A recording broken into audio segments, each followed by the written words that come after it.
Hər kəsi salamlayıram, hörmətli tədbir iştirakçıları, əziz ziyalılarımız. Hər kəsə təşəkkür edirəm ki, bizim dəvətimizi qəbul edib bugünkü Müasir İnkişaf İctimai Birliyinin bugün keçirilən bu onlayn formatda keçirilən toplantısına vaxtınızı sərf etmisiniz, qoşulmusunuz və WUF 13, World Urban Forum 13, yeni urbanizasiya və milli prioritetlər mövzusunda keçirilən tədbirimizdə hər birinizdə iştirakınıza görə təşəkkürümü bildirəm, bir daha da salamlayıram. Və sizlərin də, bizlərin də izlədiyi kimi Bakı şəhərində, Azərbaycanda hazırda çox böyük bir forum keçirilir, dünya səviyyəli qlobal bir forum keçirilir. Və Azərbaycan Prezidenti cənab İlham Əliyevin də ifadə etdiyi kimi, bu tədbir COP29-dan sonra Azərbaycanın keçirdiyi, gerçəkləşdirdiyi ən nəhəng, belə deyək də, beynəlxalq forumlardan, tədbirlərdən biridir. Və biz də Müasir İnkişaf İctimai Birliyi olaraq 21 illik fəaliyyətimiz dönəmimizdə daim bu və digər həm məqsəd məramına uyğun olan Türk xalqlarının əməkdaşlığı istiqamətində, həm də digər önəmli məsələlərlə bağlı Azərbaycan Prezidentinin, Azərbaycan dövlətinin, Azərbaycan xalqının, Azərbaycan cəmiyyətinin maraqlandıran, önəmli olan məsələlərlə bağlı layihələr, forumlar, tədbirlər, görüşlər təşkil etmişik. Bugünkü bizim WUF 13-ə həsr olunan bu tədbirimiz də həmin toplantılardan daha biridir, deyə bilərik. Mən hesab edirəm ki, Azərbaycan bu toplantı ilə, belə bir toplantıya ev sahibliyi etməklə dünyada qlobal artıq məsələlərdən sayılan urbanizasiya, əhalinin məskunlaşması, yeni şəhərlərin salınması, ağıllı kənd, ağıllı şəhər və digər istiqamətdə olan layihələrlə bağlı da öz mövqeyini, görülən işləri çatdırmış oldu və ən nəhəng, belə deyək də, indiyə qədər urbanizasiyaya həsr olunan ən nəhəng tədbirlərdən biri kimi də qeyd olunmaqdadır bu toplantı. Və bütün bunlar əlbəttə müsbət bir haldır. Biz də qeyri-hökumət təşkilatı olaraq bu istiqamətdə bir çalışmalar həyata keçirməliydik ki, nə qədər mümkün olarsa, o qədər bizim bu tədbirlərlə bağlı, bu çalışmalarla bağlı insanlara fikirlərimizi çatdıra bilək. Və Azərbaycan əvvəllər torpaqları işğal olunmuş bir ölkə kimi ancaq və əsasən Qarabağ problemini onun həlli istiqamətindən danışırdısa, bugün biz Qarabağ problemini həll edərək, belə deyək, orada görülən, aparılan işlərdən artıq bəhs edirik. Bu bizim son illərdə çatdığımız inkişafın səviyyəsini göstərir. Belə toplantılar da bizə fürsət verir ki, istər işğaldan azad olunan ərazilərdə, istər digər ərazilərdə bu istiqamətdə görülmüş, görülən işləri, Azərbaycan məsələlərini, Azərbaycanda görülən işləri həm də qlobal ictimaiyyətə, geniş ictimaiyyətə biz çatdıra bilək. Mən hər birinizə bir daha təşəkkür edirəm. Gedişatda yenə imkan olduqca elə mən də fikrimi bölüşəcəm sizlərlə. Bir daha qoşulan bütün toplantı iştirakçılarımıza, bizim millət vəkillərimizə, dəyərli ziyalılarımıza, dünyanın dörd bir yanından qoşulan Azərbaycanlılarımıza, qeyri-hökumət təşkilatı rəhbərlərinə, alimlərimizə, bütün xanımlar, bəylər, hər kəsə, öz jurnalistlərimizə, gənclərimizə təşəkkürümü bildirirəm. İcazə versəydiniz, sözü çox uzatmadan bizim tədbir iştirakçılarına keçərdik və qısa olaraq hər kəs fikrini bir neçə dəqiqə ərzində hər kəs fikrini söyləyərdi. Beləliklə biz çıxış etmək istəyən hər kəsə bir növ şərait yaratmış olardıq. Əgər etiraz etməzsinizsə, biz belə deyək, tədbirə ilk qoşulan, sağ olsun, Vüqar müəllim Rəhimzadə, bizim dəyərli millət vəkilimiz, professorumuz, ilk tədbirə qoşulanlardan da biz ona elə söz verərdik, fikirlərini bölüşərdi bizlə qısa olaraq, sonra biz digər çıxışçılarla da fikirlərimizi davam etdirərik. Mən bilirəm, hər kəsin burada, hətta xüsusən bir neçə nəfərin çox vacib işləri olduğuna görə bəzi yoldaşlarımız hətta səfər üstündədir, ona baxmayaraq bizim toplantıya qoşulublar. Çox sağ olun, təşəkkürlər. Vüqar müəllim, buyurun, sizlə davam edək. Təşəkkür edirəm. Mən də hər birinizi salamlayıram və düşünürəm ki, kifayət qədər təkcə ölkə üçün deyil, dünya üçün diqqət mərkəzində olan vacib bir məsələni müzakirəyə toplaşmışıq və Mübariz müəllim, sizə təşəkkür edirəm ki, belə bir ortamda, belə bir diskussiyanın deməli yaradılmasına, diskussiyanın açılmasına belə deyək, təşkil eləmisiniz, şərait yaratmısınız və ümidvaram və düşünürəm ki, hər bir fərdin, vətəndaşın, hər bir insanın ümumiyyətlə qlobal belə bir məsələlərin həllində, qlobal məsələlərdə təbii ki, subyektiv yaxud da fərdi bir fikri mövcud ola bilər. O baxımdan düşünürəm ki, siz tamamilə düzgün qeyd elədiniz. Çox mühüm tədbirdir. Mən indi oradan gəlirəm və doğrudan da bu günləri dünyanın diqqəti Azərbaycandadır, Bakı şəhərindədir və Azərbaycan o tədbirlərə ev sahibliyi eləyir ki, o tədbirlər təkcə region, ölkə üçün deyil, qlobal mənada kifayət qədər dünya üçün önəm kəsb edən tədbirlərdir və məhz bu Ümumdünya Şəhərsalma Forumunun 13-cü sessiyasında Bakıda keçirilməsi düşünürəm ki, bütün dünya üçün önəm kəsb eləyir və bütövlükdə bu modelin, şəhərsalma sisteminin müasir yanaşmanın ortaya qoyulması, müasir çağırışların reallaşması bütövlükdə dünyada gedən bu proseslərdə Azərbaycanın bu sahədə verdiyi töhfələrin nədən ibarət olmasına bağlı geniş müzakirələr gedir. Əlbəttə, Azərbaycanın şəhərsalma ilə bağlı çox böyük demək, təcrübəsi var, çox tarixi təcrübəsi var. Baxsaq biz Azərbaycanın paytaxtı Bakı şəhərinə, İçəri şəhərdən biz Ağşəhərə doğru bizim bütün bu prosesləri seyr eləyəndə görürsən ki, qədimliyi özündə ehtiva eləyən və müasirliyi kifayət qədər zəngin şəkildə formalaşdıran Azərbaycan, Bakı şəhəri, Respublikamızın digər bölgələri kifayət qədər uğurlu bu sahədə öz töhfələrini verməkdədir. Və siz çox düzgün qeyd elədiniz, bu Azərbaycanda keçirilən COP29-dan sonra ən böyük BMT-nin belə tədbirlərindən biridir və 45 minə yaxın, 45 mindən artıq insanı qəbul etmək, yaxud da ki, 180-dan 190-a yaxın ölkənin nümayəndəsini qəbul etmək bu sıradan bir məsələ deyil. Demək, 180-dan artıq 190 ölkənin nümayəndəsinin bura gəlişi o ölkələrin Azərbaycana olan diqqət bu günləri bu Azərbaycana yönəlmişdir və bu baxımdan kifayət qədər önəmlidir.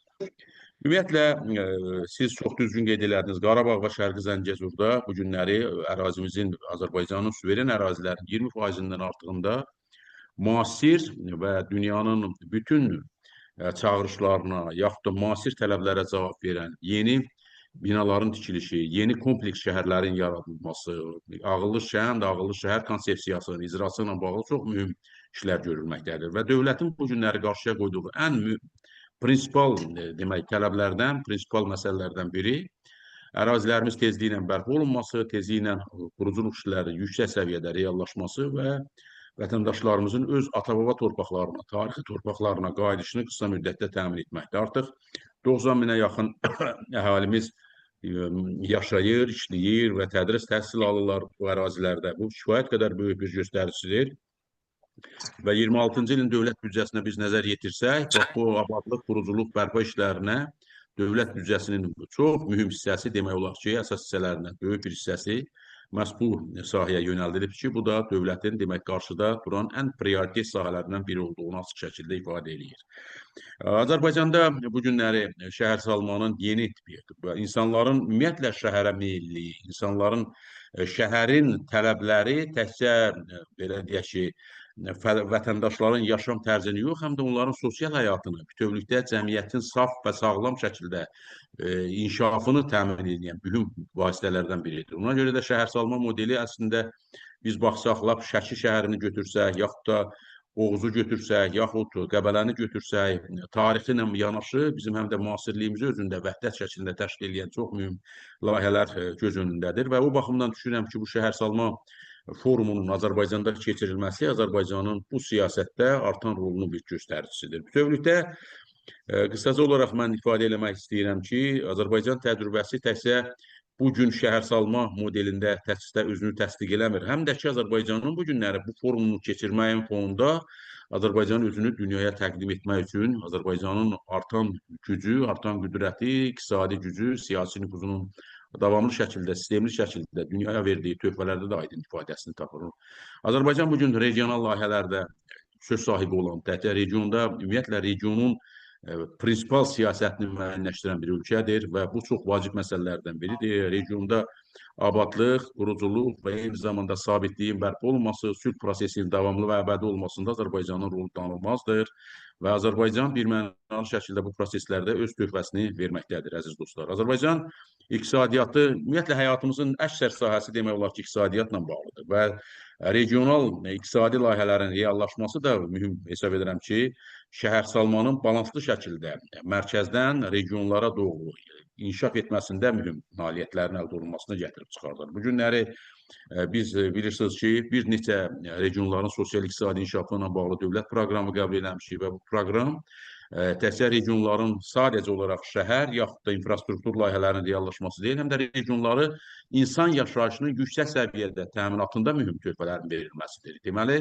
dövlət siyasətinin ən ana xəttində duran bir məsələ də vətəndaş məmnunluğunun təmin olunmasıdır. Bu da kifayət qədər önəmli haldır və bütövlükdə inklüzivliyə nə qədər önəm verilir və bütün vətəndaşların sosial təminatının yüksək səviyyədə reallaşması dövlət siyasətinin ana xəttini təşkil edir eyni zamanda. Bilirsiniz ki, bu günləri vətəndaşın mənzil hüququnun yüksək səviyyədə təminatı, onların sosial, belə deyək, rifah halının yaxşılaşması kifayət qədər önəm kəsb edir və belə bir məqamda əlbəttə ki, dövlətin təkcə şəhərsalmaya deyil, həm də şəhərsalmanın tipik uğurlu bir modelini reallaşdırmaqla yanaşı, həm də vətəndaş cəmiyyətinin, insanların sosial həyatının yüksək səviyyədə təminatına mühüm töhfələrin verməsi də vacib məsələlərdən biridir. Mən düşünürəm ki, Azərbaycan çox mühüm qlobal problemlərin həll olunmasında müstəsna rola malik olan ölkədir. Öz sözü, öz əməli ilə və ümumiyyətlə prinsipal mövqeyi ilə Azərbaycan dünyada gedən bütün sosial-iqtisadi siyasətdə kifayət qədər mühüm rola malik olan ölkədir və baxsaq biz bir müddət bundan öncə, bir neçə il bundan öncə deməli, koronavirus epidemiyası dövründə Azərbaycan dünyada balanslı bu proseslərin reallaşmasında mühüm çağırışlara nail oldu, mühüm töhfələr verməyə nail oldu və bu təbii ki, belə deyək ki, maliyyə imkanları zəif olan kasıb ölkələrin də onların da bu sahədə faydalanması, bu sahədə onlara da dəstəyin göstərilməsi Azərbaycanın çağırışları BMT qarşısında, bir sıra beynəlxalq təşkilatlar qarşısında, ümumiyyətlə beynəlxalq ictimaiyyət qarşısında bu çağırış əlbəttə ki, mühüm, çox yüksək qiymətləndirildi və Azərbaycan bütövlükdə qlobal problemlərin həll olunmasında öz töhfəsini verən bir ölkə kimi öz sözünü deməkdədir və bütövlükdə ekoloji balansın pozulması bugün göz önündədir. Bilirsiniz ki, şəhərlərdə, kəndlərdə və bütün ümumiyyətlə regionlarda dünyada ekoloji balans demək olar ki, pozulmaqdadır. Şirin su ehtiyatının azalması kifayət qədər mənfi fəsadlara gətirib çıxaran addım hesab edən hallardandır və bu baxımdan bu qlobal problemlərin də həll olunmasında Azərbaycan davamlı hesab edirəm, həm təkliflərlə, həm real praktik dəstəklə, maliyyə dəstəyi ilə və müxtəlif, belə deyək ki, vasitələrlə dünyada çox ciddi bu problemlərin qarşısının alınmasında öz töhfələrini verir və bununla da bağlı müxtəlif təşəbbüslərlə, müxtəlif təkliflərlə çıxış edir. Və bugünkü Azərbaycanda keçirilən Ümumdünya Şəhərsalma Forumunun 3-cü sessiyası da məhz düşünürəm ki, dünyada gedən, artan qlobal problemlər fonunda bu prosesin, bu sistemli şəkildə həll olunmasında bir vahid, bir prinsipal siyasət yürüdərək dünyanın artıq diqqətini Azərbaycana yönəlibdir və bu dünyada bununla bağlı mövcud olan, şəhərsalma ilə bağlı mövcud olan həm problemlərin aradan qaldırılmasında, həm yeni çağırışlara cavab verməsində hesab edirəm ki, mühüm töhfələr verəcək. Mən sizə bir daha təşəkkür edirəm, uğurlar arzulayıram və ümidvaram ki, hörmətli Mübariz müəllim və dəyərli dostlarımızın iştirakı ilə belə bir Zoom üzərindən, belə bir internet üzərindən, belə bir konferansın keçirilməsi də çox əhəmiyyətlidir və hər bir fərdin, vətəndaşın kifayət qədər bu məsələ ilə bağlı öz maraqlı, subyektiv də olsa, kifayət qədər dəyərli təşkillər olacaqdır. Təşəkkür edirəm diqqətinizə görə, dinlədiyinizə görə. Çox minnətdarım. Çox sağ olun, Vüqar müəllim. Mən sizə təşəkkür edirəm. Vaxt ayırdınız, qoşuldunuz. Belə deyək də, ən tez qoşulanlardan oldunuz və ən nümunəvi şəkildə də hesab edirəm ki, vaxt baxımından da, fikirlər, tezislər baxımından da önəmli fikirlərinizi bizlə bölüşdünüz. Biz indi icazə verirsəz, gecikdirmədən sözü digər bizim dəyərli millət vəkilimiz, hörmətli Aydın müəllim Hüseynova verərdik. O da öz fikirlərini bölüşərdi. Aydın müəllim, salamlayıram sizi. Salam Mübariz müəllim. Buyurun Aydın müəllim, fikirlərinizi bizimlə bölüşəsiniz. Təşəkkür edirəm Mübariz müəllim. Mən təşəkkür edirəm. Buyurun Aydın müəllim.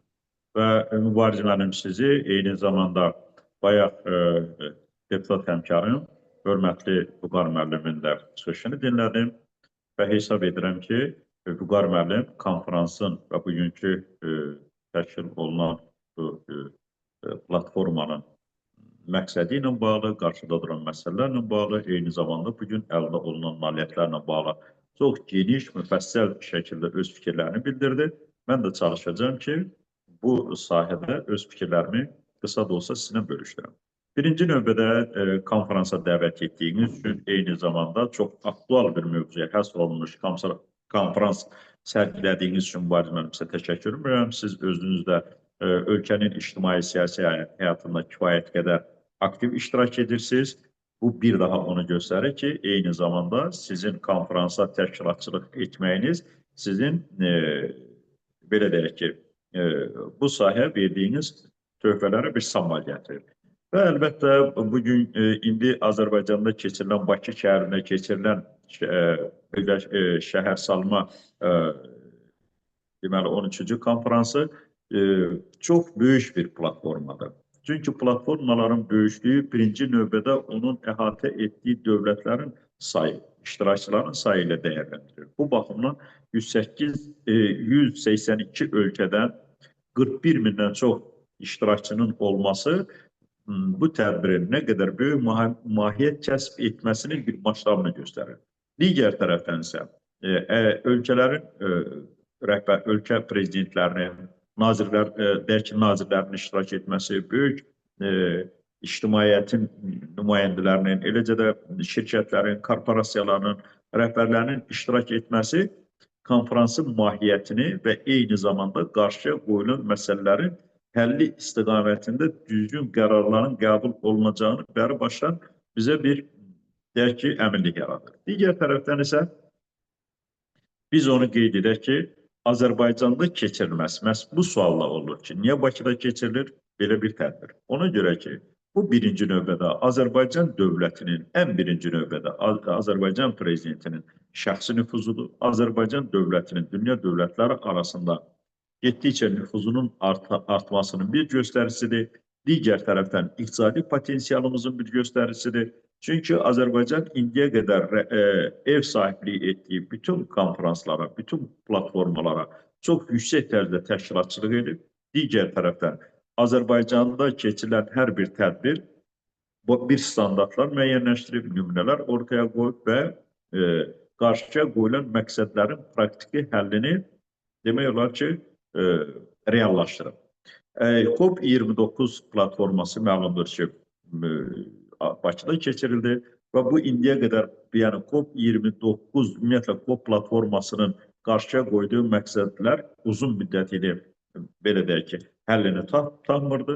Ancaq Bakıda keçirilən bu konferansda, COP29 konferansında ekoloji problemlər, dünyanı təhdid edən, deyək ki, digər qlobal proseslərlə bağlı fikir mübadilələri, eyni zamanda bu prosesin və bu problemlərin aradan qaldırılması üçün ən konkret olaraq maliyyə məsələləri həll olunur.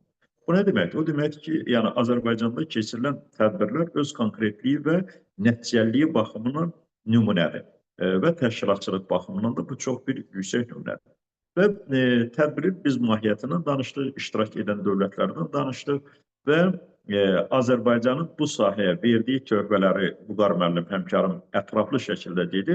Qısaca olaraq mən də onu deyə bilərəm ki, hər bir şəhər, hər bir ölkənin bir mədəniyyətinin sərgisidir. Yəni, indiyə qədər olan tarixi abidələrinin, mədəniyyətinin, eyni zamanda mental dəyərlərinin, tarixinin bir sərgisidir. Bu baxımdan həm Bakı, həm bizim digər deməli, şəhərlərimiz, xüsusilə İpək yolu üzərində yerləşən şəhərlərdə, Bakıda, Şamaxıda, Gəncədə bizim nə qədər böyük şəhər salma ilə bağlı, urbanizasiya ilə bağlı bizim mədəniyyətimiz var, bizim tarixi abidələrimiz var, bizim tariximiz var. Bu sahədəki, deyək ki, unikal yanaşmalarımız var. Və digər məsələ ondan ibarətdir ki, Azərbaycan dövləti zaman-zaman bu tarixi abidələri, bu mədəniyyəti qoruyub, saxlayıb, inkişaf etdirib və bugünkü Bakıya biz nəzər salsaq, Qız Qalasından biz, deyək ki, bir şəhəri bir gəzəsi olsaq, görərik ki, Qız Qalası bizim tariximizdir. Ondan sonra gələn, deyək ki, 19-cu əsrin tikirləridir, 20-ci əsrin və 21-ci əsrin. Və fikirlərimi artıq nəyə yönəltmək istəyirəm? Və digər tərəfdənsə dünyanın yeni bir yanaşmaları var. Dünyanın yeni yanaşmaları ekoloji baxımından təmiz və yaşıl zonalar, ağıllı yanaşmalar, innovativ tətbiqlər, rəqəmsal tətbiqlər, süni intellekt tətbiqləri. Bax, bu sahədə də Azərbaycan öz nümunəsini ortaya qoydu.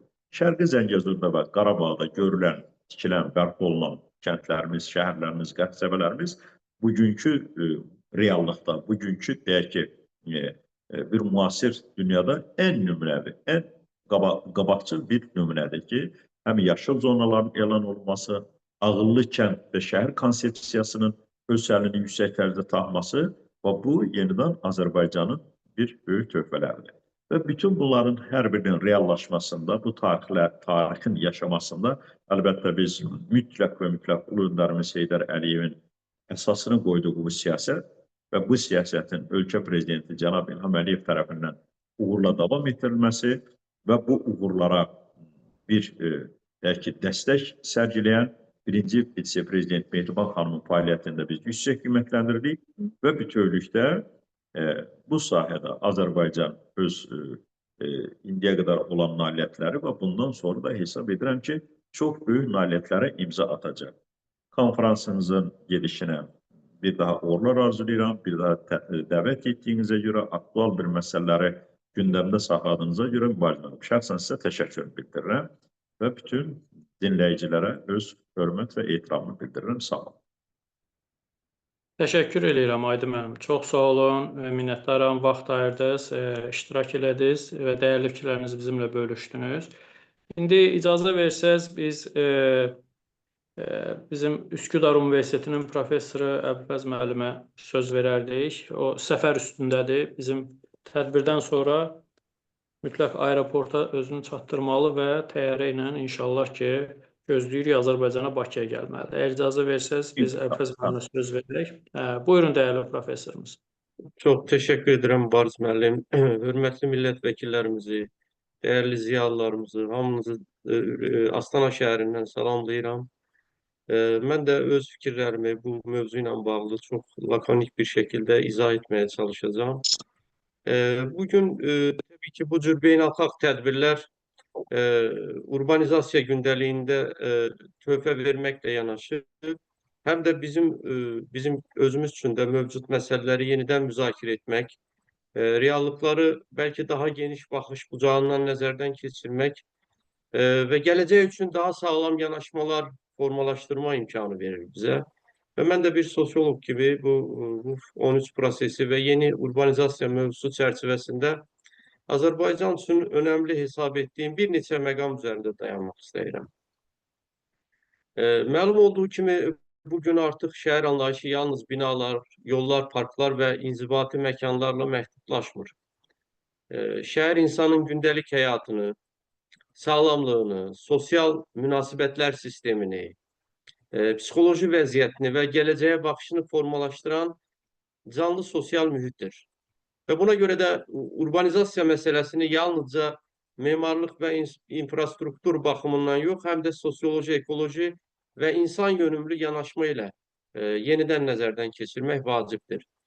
Və bugün yenə dünyada şəhərlərin rolunun artdığı bir dövrdə şəhərlərin iqtisadi inkişafının, sosial münasibətlərinin, mədəni həyatının və ekoloji çağırışların əsas mərkəzinə çevrildiyinin də şahid oluruq. Azərbaycan üçün də bu məsələ xüsusi aktuallıq daşıyır.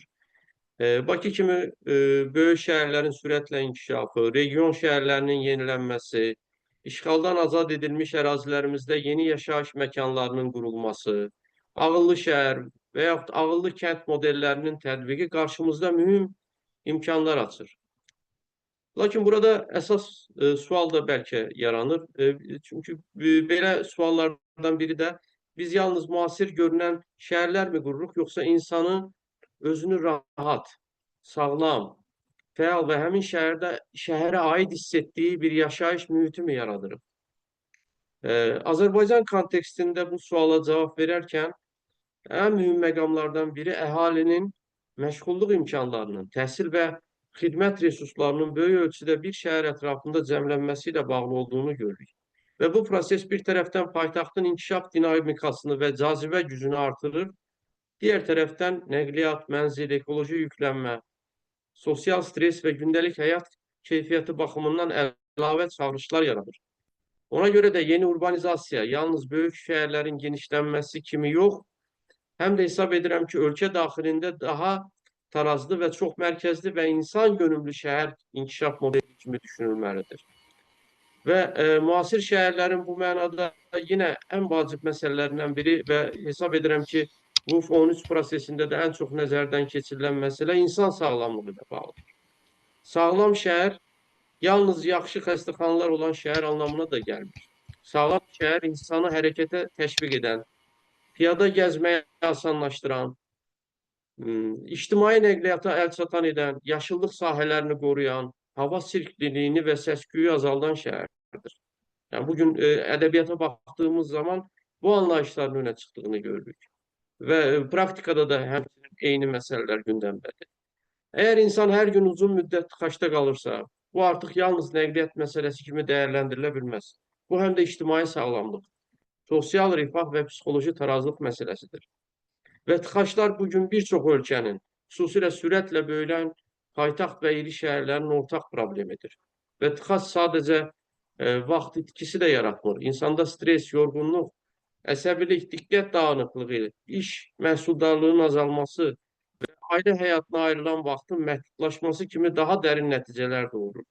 Və bu baxımdan şəhər nəqliyyatının yalnızca texnik idarə etmə sahəsi kimi deyil, insanın psixoloji və sosial rifahını birbaşa müəyyən edən amil kimi qiymətləndirilməlidir. Və bu kontekstdə mən xüsusi bir məqamı vurgulamaq istəyirəm. Son dövrlər bilirsiniz ki, Azərbaycanda, özəlliklə Bakı şəhərində velosiped istifadəsinin geniş şəhər mədəniyyətinin bir nümunəsi kimi inkişafı ilə bağlı olaraq müəyyən çox mühüm qərarlara imza atılmış və praktik bəzi fəaliyyətlər həyata keçirilmişdir. Bəzi ərazilərdə velosiped yolları salınsa da, şəhərimizi ziyarət etdiyimizdə görürük ki, velosiped gündəlik həyatın təbii nəqliyyat vasitəsinə çevrilmir istədiyimiz formada. Burada əsas məsələ, bəlkə bu bir nümunədir, amma daha çox alternatif hərəkət imkanlarının yaradılmasını bəlkə müzakirə etməmiz lazımdır. Yəni, şəhər insanı yalnız avtomobildən asılı vəziyyətdə saxlanılmamalı. Piyada hərəkəti, ictimai nəqliyyat və digər ekoloji hərəkət formaları üçün təhlükəsiz və rahat şərait yaratılmalıdır. Və hesab edirəm ki, buradakı təbii ki, düşüncə tərzi ilə bağlı da məqamları xüsusi vurgulamaq lazımdır. Yəni, bu insanların mümkün olduğu qədər avtomobillərdən az istifadəsinin həm özlərinin sağlamlığı, həm də ümumiyyətcə şəhərin canlı orqanizma kimi sağlamlığını, ekoloji mühitə sağlamlığına nə qədər təsirli olduğunu biz xüsusi proqramlarla, xüsusi maarifləndirmə fəaliyyətləri ilə bu məsələyə daha çox gündəmdə tutmalıyıq. Digər mühüm məsələ şəhərlərin sosial canlılığı ilə bağlıdır. Bəzi şəhər və rayonlarımızda infrastrukturlar salınır, dövlətimizin buna çox böyük qayğısı var. Lakin ictimai həyatın ritmi hər zaman kifayət qədər güclü hiss olunmur. Və bunu sosial ritmin zəifləmiş şəhər kimi, şəhər imkanları kimi elm ədəbiyyatda qeyd olunur. Yəni, insanlar həmin məkanlarda yaşayır, işləyir, gündəlik ehtiyaclarını da qarşılayır. Amma şəhərin insanlarını bir araya gətirən, ünsiyyət yaradan, mədəni və ictimai fəallığı artıran tərəfi zəif qalır. Halbuki şəhər yalnız yaşamaq və işləmək üçün məkan olmamalıdır. Şəhər insanları görüşdürməli, gənclərə özünü ifadə imkanı verməli, yaşlılara sosial təmas sahəsi açmalıdır. Kitabxanalar, mədəniyyət evləri, idman sahələri, parklar, gənclər mərkəzləri və yerli təşəbbüs platformaları şəhərin sadəcə əlavə elementi deyil, sosial bağları gücləndirən əsas institutlardır. Hesab edirəm ki, bu da bu məsələdə bizim şəhər salımı ilə bağlı milli prioritetlər baxımından mühüm əhəmiyyət daşıyır. Və ağıllı şəhər anlayışını da əsas bu çərçivədə də yanaşmaq lazımdır. Ağıllı şəhər yalnız rəqəmsal texnologiyalar, kameralar, sensorlar və ya elektron xidmətlər demək deyil. Ən ağıllı şəhər texnologiyanı insan həyatını asanlaşdırmaq, resurs israfını azaltmaq, nəqliyyatı optimallaşdırmaq, təhlükəsizliyi artırmaq və vətəndaş iştirakını genişləndirmək üçün istifadə edilən şəhərlərdir. Şəhər texnologiya ilə deyil, hesab edirəm ki, insanla daha ağırlı olur. Yəni bunların ikisinin balanslaşdırılması çox vacibdir. Və sonda şəhərlərimizin daha sağlam, daha yaşıl, daha hərəkətli, daha təhlükəsiz və daha canlı olması üçün bu cür tədbirlərin əhəmiyyətini qeyd etmək istəyirəm. Və Mübariz müəllim, sizə şəxsən və digər iştirakçılara uğurlar arzu edirəm və bu cür tədbirlərin də əhəmiyyətini bir kəz daha vurğulamaq istəyirəm. Hörmətli millət vəkillərimizin və dəyərli ziyanlarımızın burada iştirakı da bu tədbirin əhəmiyyətini bir daha göstərir. Hamınızı salamlayıram. Çox təşəkkür edirəm diqqətinizə görə. Təşəkkür edirəm professor. Çox sağ olun. Minnətdaram sizə vaxt ayırdınız və çox dəyərli fikirlərinizi bir sosioloq olaraq bizimlə bölüşdünüz. Mən düşünürəm ki, iştirakçılar gender bərabərliyinə əməl eləməyimiz üçün, yəni bu məsələlərə diqqət eləməyimiz faydalı olar. Mən bizim dəyərli professorumuz Rəsmiyə xanım Sabirə söz vermək istəyirəm. Həm bir alim kimi, belə deyək də, öz dəyərli tədqiqatlarını bu məsələyə həsr olunan məqamlarından bizlə bölüşə, həm də biz beləliklə xanımlarımıza da çıxış üçün şərait yaratmış olaraq. Buyurun Rəsmiyə xanım. Çox sağ olun Mübariz müəllim, təşəkkür edirəm söz verdiyiniz üçün. Mən də hamını salamlayıram. Məndən qabaq çıxış edən dəyərli həmkarlarımız, millət vəkillərimiz, alimlərimiz çox gözəl vurğuladılar ki, həqiqətən də bu beynəlxalq belə bir tədbirin, belə bir forumun Azərbaycanda keçirilməsi təbii ki, ölkəmiz adına böyük bir hadisədir. Mən də razılaşıram bu fikirlərlə. Amma mən çalışacağam ki, onun təbii ki, siyasi aspektləri ilə bağlı millət vəkillərimiz qeyd etdilər. Amma mən çalışacağam ki, iqtisadi aspektləri ilə bağlı, iqtisadi faydaları ilə bağlı bir qədər məlumat verim və düşünürəm ki, belə bir forumun keçirilməsi Azərbaycan iqtisadiyyatına həm qısa müddətli, həm də uzun müddətli dövr üçün müsbət təsir göstərəcək. Qısa müddətli dövr üçün təsirləri nə ola bilər? Bilirik ki, bu forum çərçivəsində millərlə nümayəndə gəlir ölkəmizə. Bayaq Vüqar müəllim də qeyd etdi ki, 45 minə yaxın nümayəndə gəlir və bu nümayəndələrin gəlməsi təbii ki, ölkəmizdə iqtisadi aktivliyin artmasına səbəb olur və bu cür böyük bir tədbirin təşkili istiqamətində dövlət və özəl sektor tərəfindən həyata keçirilən xərclər təbii ki, daxili iqtisadi fəallığı yüksəldir. Və düşünürəm ki, xidmət sektorunda dövriyyənin genişlənməsinə şərait yaradır və xüsusilə də ticarət sahəsində, ictimai yaşa, turizm sahəsində, ticarət və əyləncə sahələrində canlanma müşahidə olunur. Həmçinin də bu tədbir zamanı buraya gələn nümayəndələr Azərbaycanımızın, ölkəmizin zəngin mədəni irsi, turizm potensialı və milli mətbəxi ilə yaxından tanış olmaq imkanı əldə edirlər. Təbii ki, bu da ölkəmizdə işgüzar turizm və konqres turizmi istiqamətində mövqeyinin daha da möhkəmlənməsinə töhfələr verə bilər, mən düşünürəm. Bundan əlavə, həmçinin belə beynəlxalq tədbirlər ölkəmizdəki təhlükəsizliyin və siyasi stabilliyin göstəricisi olmaqla investisiya mühitinin canlanmasına, yaxşılaşmasına müsbət təsir göstərə bilər. Uzun müddətli təsirləri də mövcuddur və düşünürəm ki, belə bir deməli beynəlxalq tədbirin, belə bir forumun ölkəmizdə keçirilməsi, həmçinin də ölkəmizdə gələcəkdə investisiya mühitinin daha da yaxşılaşmasına müsbət təsir göstərəcək. Forum çərçivəsində qurulan əlaqələr nəticəsində birgə layihələrin, şəhər salma proqramlarının, bayaq da qeyd olunduğu kimi ağıllı şəhər, ağıllı kənd konsepsiyalarının təşəbbüslərinin və infrastruktur investisiyalarının genişlənməsi üçün əlverişli imkanlar yarana bilər və düşünürəm ki, xüsusilə də bizim işğaldan azad olunmuş ərazilərimizdə, Şərqi Zəngəzurda, Qarabağ iqtisadi rayonlarında həyata keçirilən yenidən qurma layihələrinin beynəlxalq investorların diqqətini cəlb etmək kimi böyük bir potensiala malikdir və bunlarla yanaşı düşünürəm ki, şəhərsalma və innovasiya sahələrində beynəlxalq təcrübə mübadiləsinin genişlənməsi də mühüm əhəmiyyət daşıyır. Urbanizasiya, ekoloji dayanıqlılıq, rəqəmsal idarə etmə, ictimai nəqliyyat və sosial mənzil siyasəti kimi istiqamətlərdə qabaqcıl təcrübələrin ölkəmizə gətirilməsi uzun müddətli inkişaf strategiyalarının formalaşmasına mühüm təsir göstərə bilər. Bir sözlə, belə bir mühüm tədbir ölkəmizin deməli yaxın və zamanda və gələcəkdə iqtisadi potensialının güclənməsinə, investisiya imkanlarının genişləndirməsinə töhfə verəcəkdir. Diqqətinizə görə təşəkkür edirəm. Çox sağ olun Rəsmiyə xanım, minnətdaram sizə, təşəkkür edirəm. Ümumiyyətlə, indiyə qədər çıxış edən bütün çıxışçılarımıza təşəkkür edirəm ki, çox qısa şəkildə öz fikirlərini çatdırırlar ki, bizim digər iştirakçılarımız üçün də fikir söyləməyə vaxt qalır. Mən istərdim, Mütəllim bəy, əgər bizlə fikirlərini bölüşmək istəyərsə, Ədalət Partiyasının sədri, dəyərli dostumuz Mütəllim Rəhimli. Buyurun Mütəllim bəy. Teşekkür ederim Mübarək Bey. Əvvəla çox önəmli bir tədbirə toplaşmışıq və hesab edirəm ki, bugünün aktual məsələsi kimi səslənməkdədir. WUF 13 tədbirinin Azərbaycanda keçirilməsi xüsusi önəm daşıyır. Bu baxımdan ki, birinci Azərbaycan beynəlxalq ictimaiyyətin diqqət mərkəzindədir və Azərbaycan müharibədən yeni çıxmasına baxmayaraq, yenə də güvənilir bir ölkə kimi dünya ictimaiyyətinin və dövlətlərin yaddaşında yer tutmaqdadır. Bu özlüyündə çox yaxşı bir haldır. İkinci bir tərəfdən Azərbaycanda azsaylı xalqların çoxluğu bizim yüksək mədəni dəyərlərə sahib olduğumuzu göstərir və biz bu çox əsrlik mədəniyyətimizi eyni zamanda beynəlxalq aləmə təqdim etmək fürsəti qazanmışıq. Bu baxımdan ki, elə Bakı şəhərinə nəzər salsaq, bir tərəfdən qədim yaşayış məskəni içər şəhərdə daxil olmaqla yeni yaşayış şəhərlərinin, yeni şəhərin birgə ahəngini dünya ictimaiyyətinə təqdim etmək fürsəti qazanmışıq. Bu özlüyündə Azərbaycan xalqının dəyərini göstərir.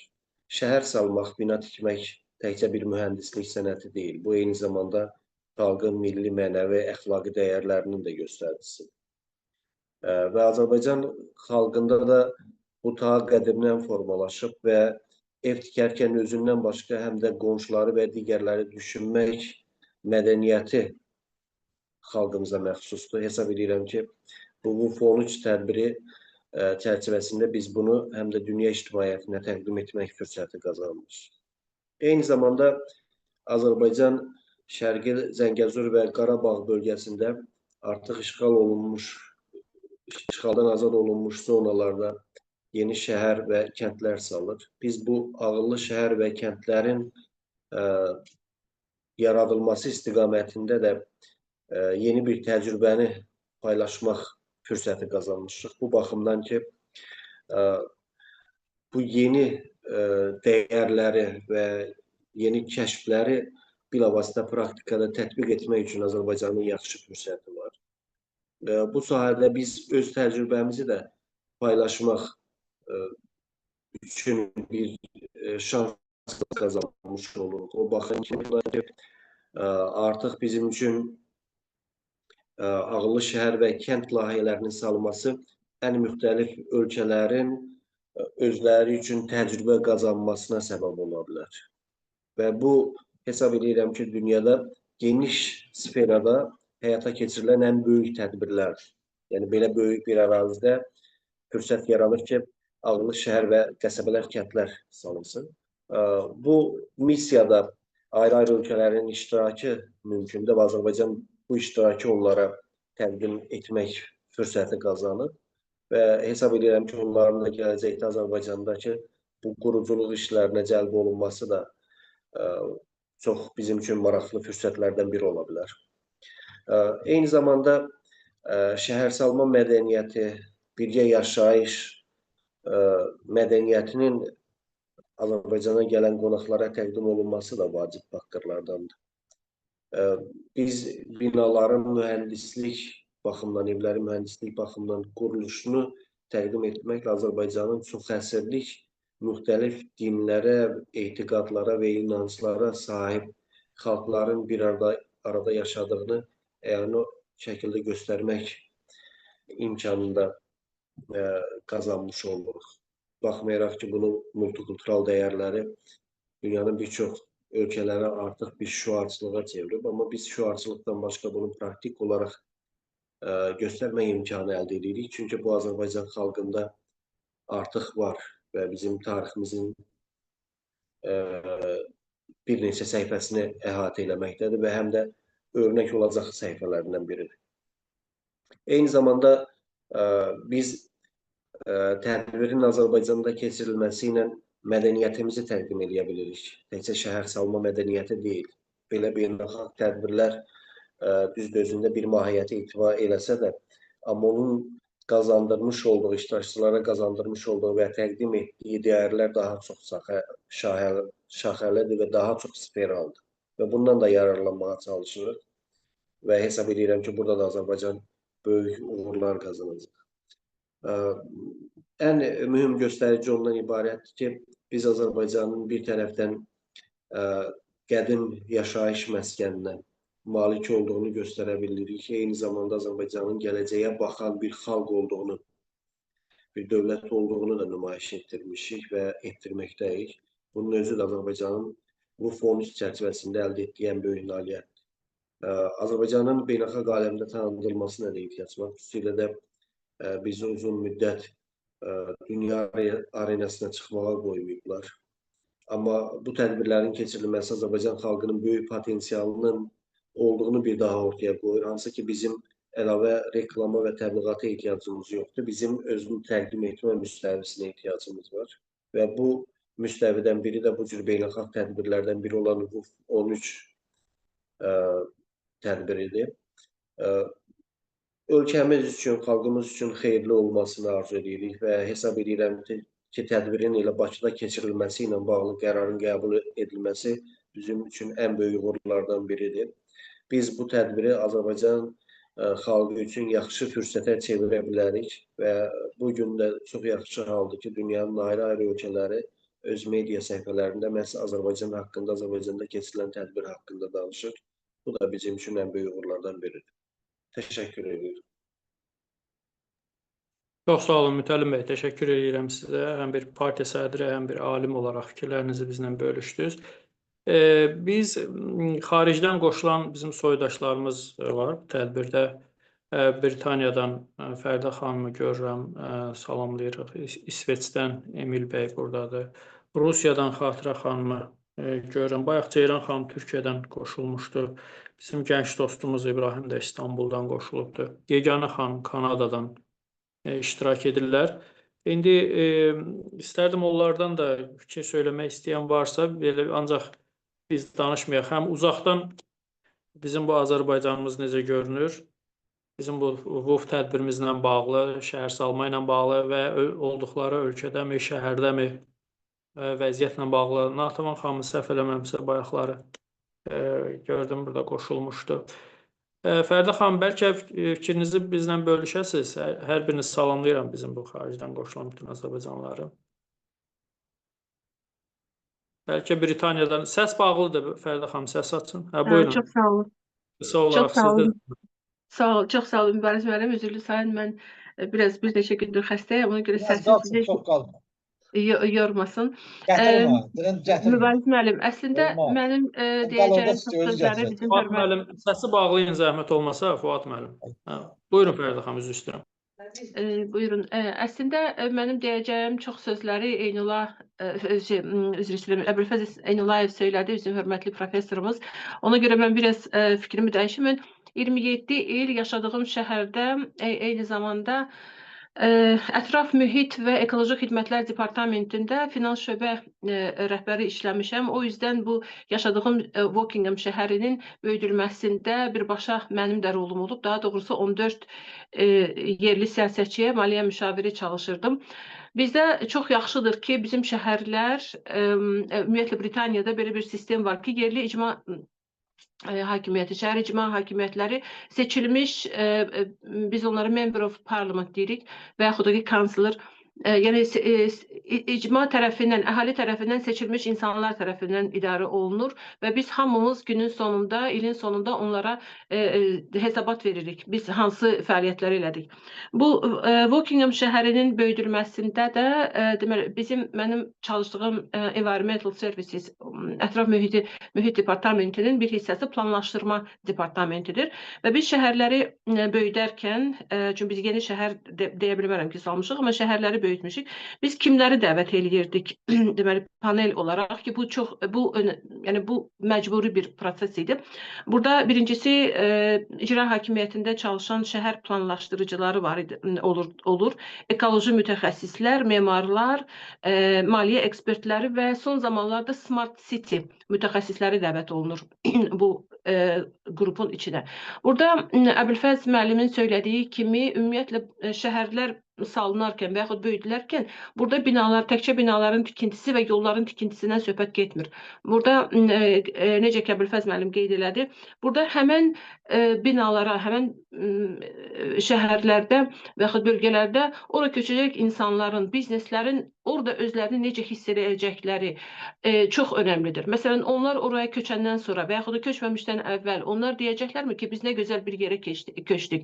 Bu gözəl yer nə ilə ifadə olunur? Təkcə o belə parlaq binalarla, gözəl səliqəli, müvəqqəti gözəl səliqəli yollarla yox. Orada əsas odur ki, orada insanların rifahı üçün, necə ki Əbülfəz müəllim qeyd elədi, insanların rifahı üçün nə olacaq? Məsələn, kitabxanalar olacaqmı? Gənclər burada daim gənclərin fikirlərindən də istifadə olunur bu şəhərlər salınarkən. Bu gənclər üçün orada hansı imkanlar olacaq və yaxud da bütün tikilən yerlərdə, bütün tikilən binaların yanında, ətrafında mütləq piyada gəzmək üçün yer olur. Sonra yaşıl zona deyilən bir yer olur ki, insanlar ora, məsələn, əksər insanlar, bilirsiniz, xarici ölkələrdə əksər insanlar ev heyvanları saxlayırlar, onları gəzdirmək üçün yerləri olacaqmı? Sonra piyadalar üçün, sonra uşaqlar üçün oyun play area deyirlər. Uşaqlar üçün mütləq play area olmalıdır. Bax, belə şeylər mütləq nəzərə alınır. Sonra bir şey də mən xüsusi burada əlavə eləmək istəyirəm və ümid edirəm ki, Azərbaycanda da bu tətbiq olunsun. Bəlkə də WUF kömək eləyəcək, WUF 13 konfransı kömək eləyəcək ki, bizdə şəhərsalma vizyonu daha da genişlənsin və bir qədər daha yüksək mərhələyə çatsın ki, məsələn, Wokingham şəhərində belə bir mühit var idi. Bu, inanıram ki, digər şəhərlərdə də belədir. Orada sosial təcridi çox önəmsəyirlər. Sosial təcrid nədir? Məsələn, şəhərin bir hissəsində biz finansal durumu daha yüksək olan insanlar üçün evlər tikirdik. Yəni, bunu developer deyirlər. Yəni, ev tikən şirkətlər bunu eləyir. Ancaq bizim icra hakimiyyətindən icazə ilə gedir. O planlaşdırıcıların icazəsi ilə tikilir. Onlar və siyasətçilərin təbii ki. Orada finansal durumu daha yüksək olan, məsələn, bir kütlə üçün ev tikilir, lakin onun yanında finansal durumu bir qədər, mən əgər siyasi səhv edirəmsə, üzrlü sayın, bilmirəm başqa cür necə ifadə edim, finansal durumu nisbətən aşağı olan icma üçündə onlar bu evlər yan-yana tikilirdi, bu bölgələr, məsələn, ki onlar, insanlar özlərini belə sosial təcriddə görməsinlər, özlərini pis hiss eləməsinlər. Bu çox önəmlidir və belə tikililərin xeyri nə olur ki, məsələn, gənclər arasında bu yaxşı olmayan xüsusiyyətlər, drag istifadə, bu narkotik, məsələn, belə şeylər istifadə, zərərli vərdişlər. Bəli, çox istifadəsinin o qarşısı alınır. Ondan sonra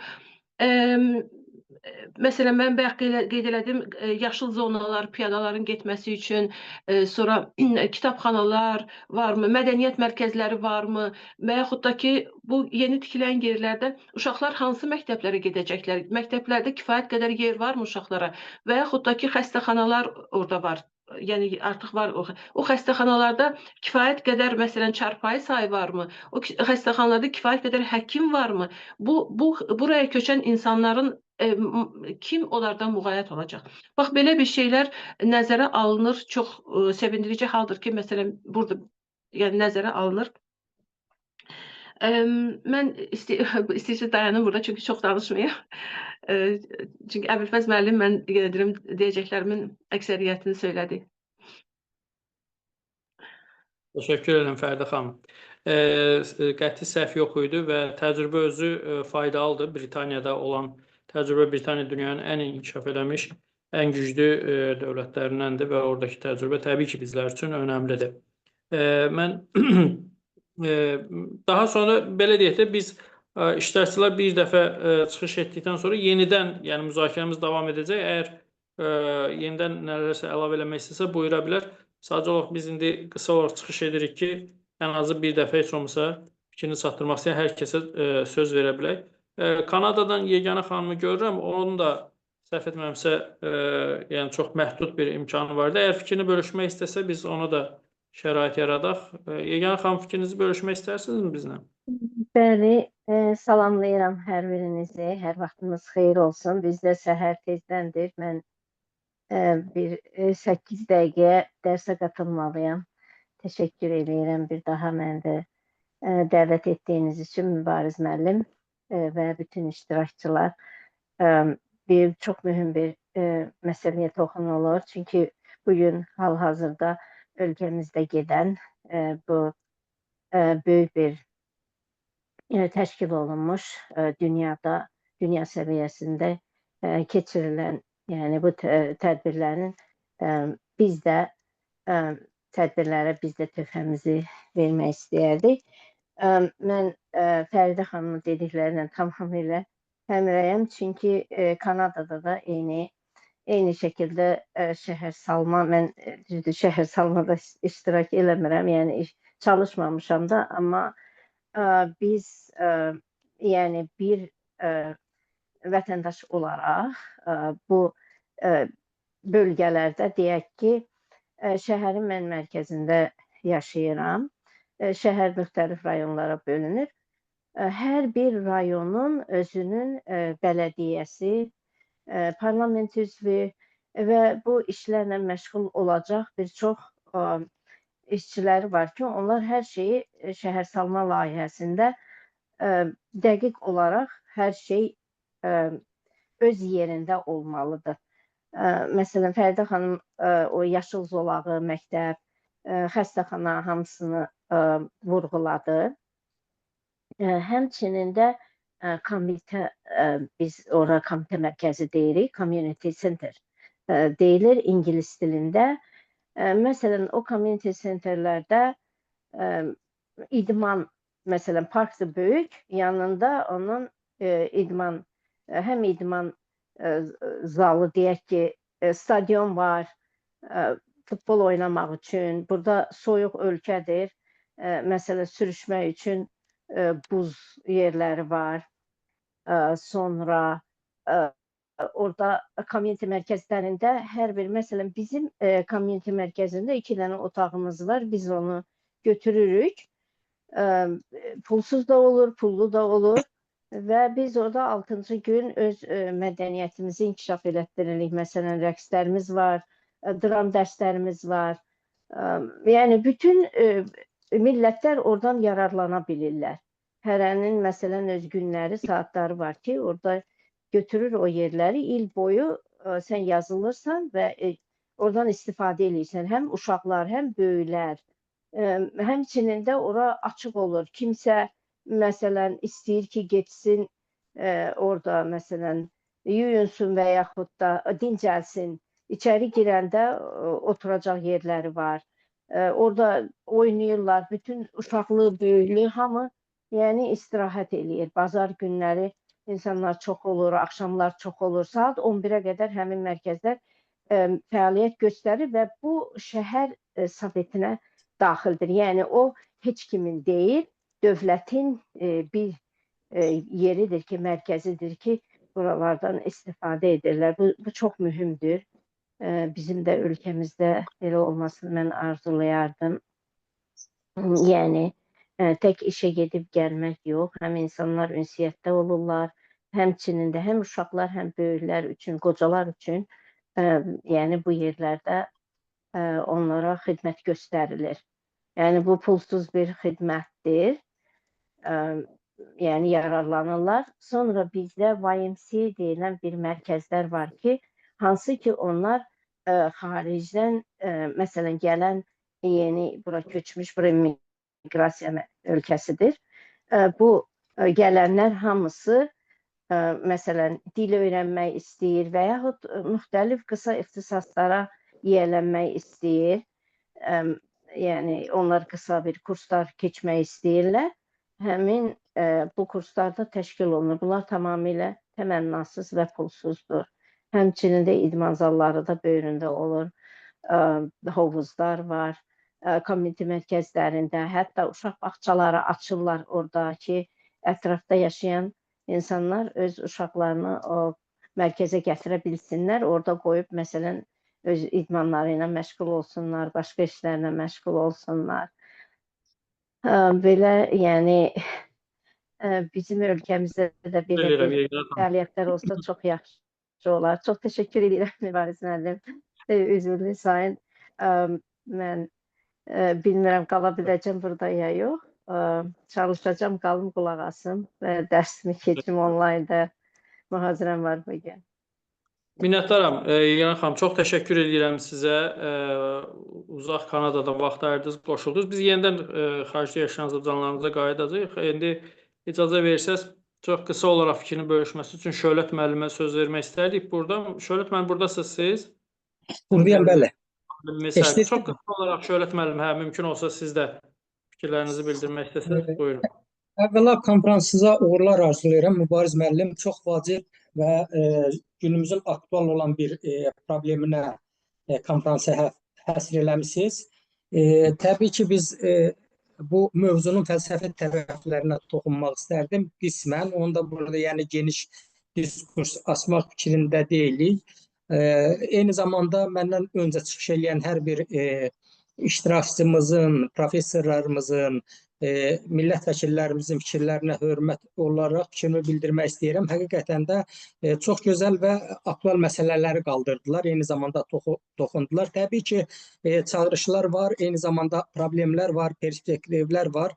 Şəhərsalma mədəniyyəti elə bir hadisədir ki, onun ideal olaraq dünya miqyasında ideal bir modeli, səmimi deyək ki, yoxdur.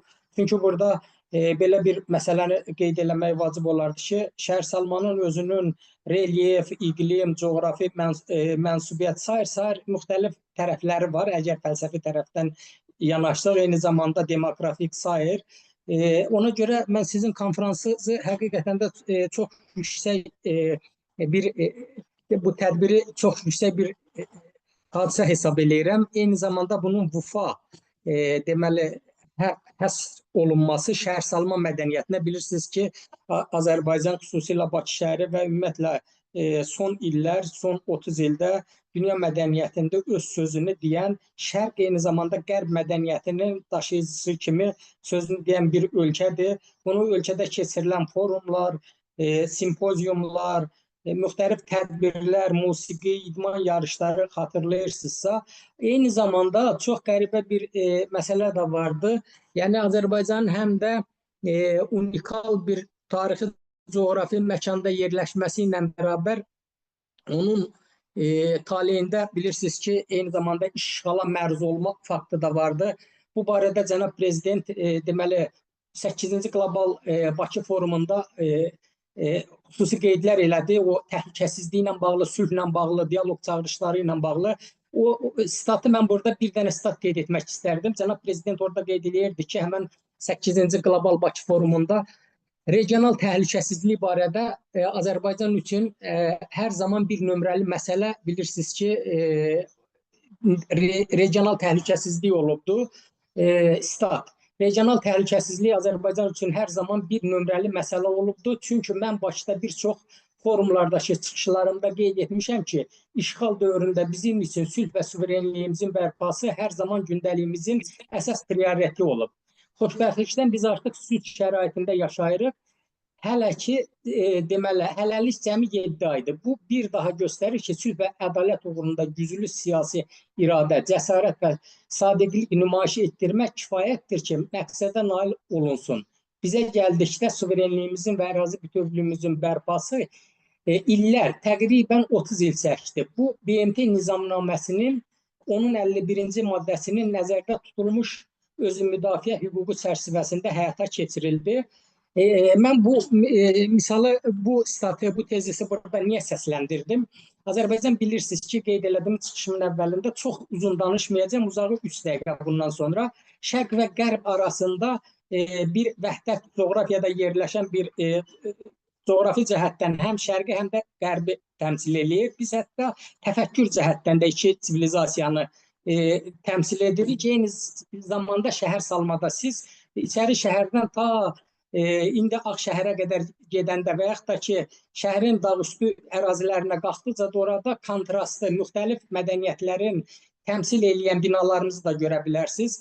Təbii ki, Avropa şəhərləri qədər Bakı inkişaf eləməsə də öz tarixi memarlıq abidələri baxımından hətta Avropa şəhərlərin dəfələrlə qabaqlayır və unikal coğrafi ərazidə yerləşir. Mən nəyi demək istərdim? Şəhər salma yalnız qeyd olundu, hörmətli bizim millət vəkillərdə və o xanım xaricdə yaşayan xanımlar da o məsələni qeyd elədilər. İstəyir Yeganə xanım və yaxud ondan Britaniyadan bizim hörmətli professor xanım da qeyd elədi. Şəhər salmada yəni şəhər salma daima axtarışdadır. Şəhərin özünün biz müasir sivilizasiyanın mənşəyinə gedəndə görürük ki, sivilizasiyanın da adı şəhərə aid olan, mədəni olan, sivil olan sözdən, söz birləşməsindən əmələ gəlib. Yəni sivilizasiyaya aid, deməli mədəniyyət özü şəhərə aid olaraq meydana çıxıbdır. Bu nöqteyi nəzərdən şəhər mədəniyyəti müasir sivilizasiyanın ən yüksək aktoru hesab olunur.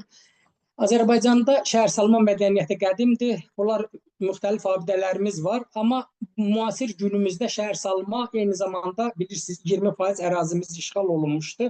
Bu işğaldan aradan qaldırılmasına Azərbaycana yaxın ölkələrdən, eyni zamanda türk dilli dövlətlərdən ciddi dəstəklər var. Mübariz müəllim, siz bu layihələrdə iştirak edirsiniz. Mən orada bir məsələni xüsusi qeyd etmək istərdim. Məsələdən bizim ata-babalarımızdan da bir misal var. Məsələ ondadır ki, orman yanarkən kimin hansı mövqe tutması bir misalı var. Güvərçinin ağzında su daşıması. Yəni bunu əksəriyyət buradakı hörmətli alimlər, gözəl şəkildə konferans iştirakçıları bilirlər.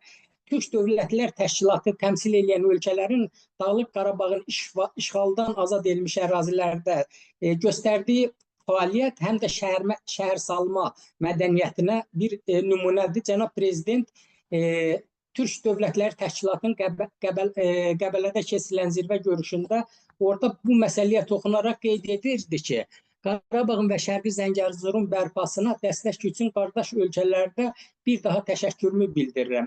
Məsələn, Füzulidə Mirzə Ulubəy adına məktəb, deməli Kurmanqazı adına uşaq yaradılıb mərkəzi, Ağdamda Manas adına məktəb artıq fəaliyyət göstərirdi və bunu eyni zamanda bu ikintidə, üzr istəyirəm, bu ikinti məsələləri həyata keçirməkdə Özbək, Qazax, Qırğız qardaşlarımızın yəni hədiyyələridir. Macar qardaşlarımızın hədiyyəsi isə Cəbrayılda tikilən məktəblərdir. Türkmən qardaşlarımızın hədiyyəsi bugün təməli qoyulan Füzuli məscididir. Qardaş Türkiyənin şirkətləri bir çox tunellər, körpülər, yollar inşa edirlər. Azərbaycan xalqı bu qardaş dəstəyini heç vaxt unutmayacaq. Bu məsələyə mən niyə toxundum və fikrimi bitirmək istərdim. Bu 13 təkcə burada şəhər, binalar, gözəl yolların salınmasına aid bir tədbir deyildir. Bu eyni zamanda türk dilli dövlətlərin və ətraf regional dövlətlərin eyni zamanda dünyanın müasir tendensiyasına, qlobal ziddiyyətlərə biganə qalmayan dövlətlərin bu tədbirə qoşulması 40 mindən artıq deməli yer üzünün müxtəlif nöqtələrindən insanların bu tədbirə qoşulmaları göstərir ki, həqiqətən də dünyanın müasir tendensiyasına biganə qalmayan qüvvələr var və Azərbaycan dialoq və dialoq mədəniyyətini bir körpü, bir mədəniyyət, yeni bir modern mədəniyyət məkanı olaraq bunları həyata keçirir və sizə də təşəkkür edirik ki, bu cür deməli tədbir ərəfəsində siz də beynəlxalq tədbir ərəfəsində belə bir görüşü təşkil eləmişsiniz. Konferansınıza uğurlar arzulayıram. Təbii ki, deyiləsi sözlər çoxdur. Amma hər halda ümid eləyək ki, Azərbaycanın həyata keçirdiyi bu qlobal layihələrdə Azərbaycan modelinə dünyadan böyük çağırışlar gələcək. Burada sizin çıxış eləyənlər və iştirakçıların siyasına da baxdım, onu göstərir ki, həqiqətən də bir Azərbaycanlı olaraq bizim insanımız da, bizim alimimiz, tədqiqatçılarımız da biganə deyirlər. Onların hər birinə təşəkkür edirik və Azərbaycanın səsi, haqq səsi daima dünyadan eşidilməlidir. Uğurlar arzulayıram konferansınıza. Öğretmenim, təşəkkür edirəm, minnətdaram sizə, vaxt ayırdınız, iştirak elədiniz, çıxış elədiniz. Mən digər alimimizə, Hüseyin müəllim, buradasınız, danışmaq imkanınız var. Fəlsəfə doktoru Hüseyin İbrahimova söz vermək istərdim. Hüseyin müəllim, qoşula bilirsiniz.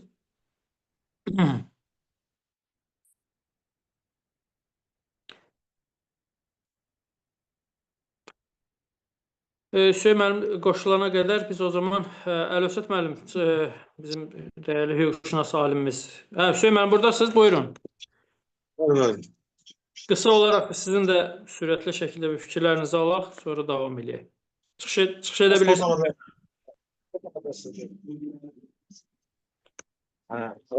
Çox sağ olun Mübariz müəllim. Eşidilir Mübariz müəllim? Bəli, eşidilir. Buyurun Hüseyn müəllim. Qısa olaraq sizin də fikirlərinizi alaq. Görüntü var mı? Bəli, var. Görüntü də var, səs də var. Hüseyn müəllim, buyurun.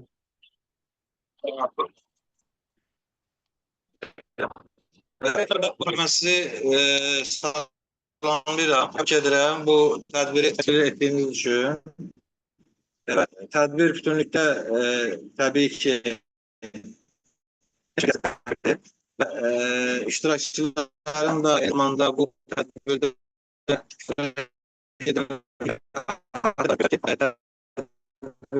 Deməli, sizdə internet texniki problem var. Səsdə çox qırılma yaranır. Nəsə problem var deyəsən.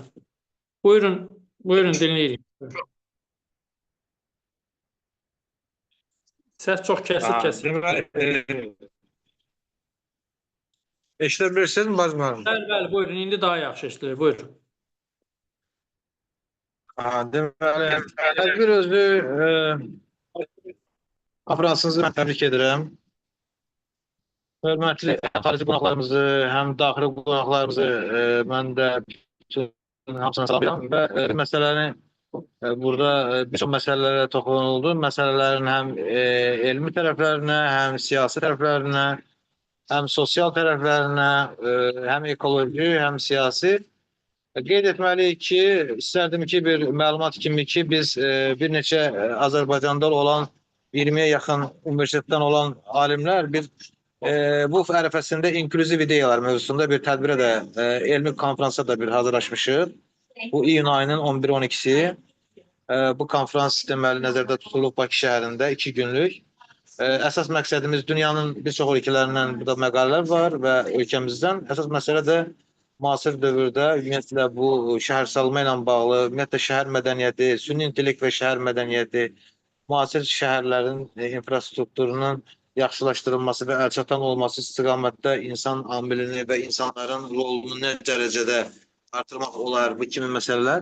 Demək, bu əsas mövzulardan birisidir.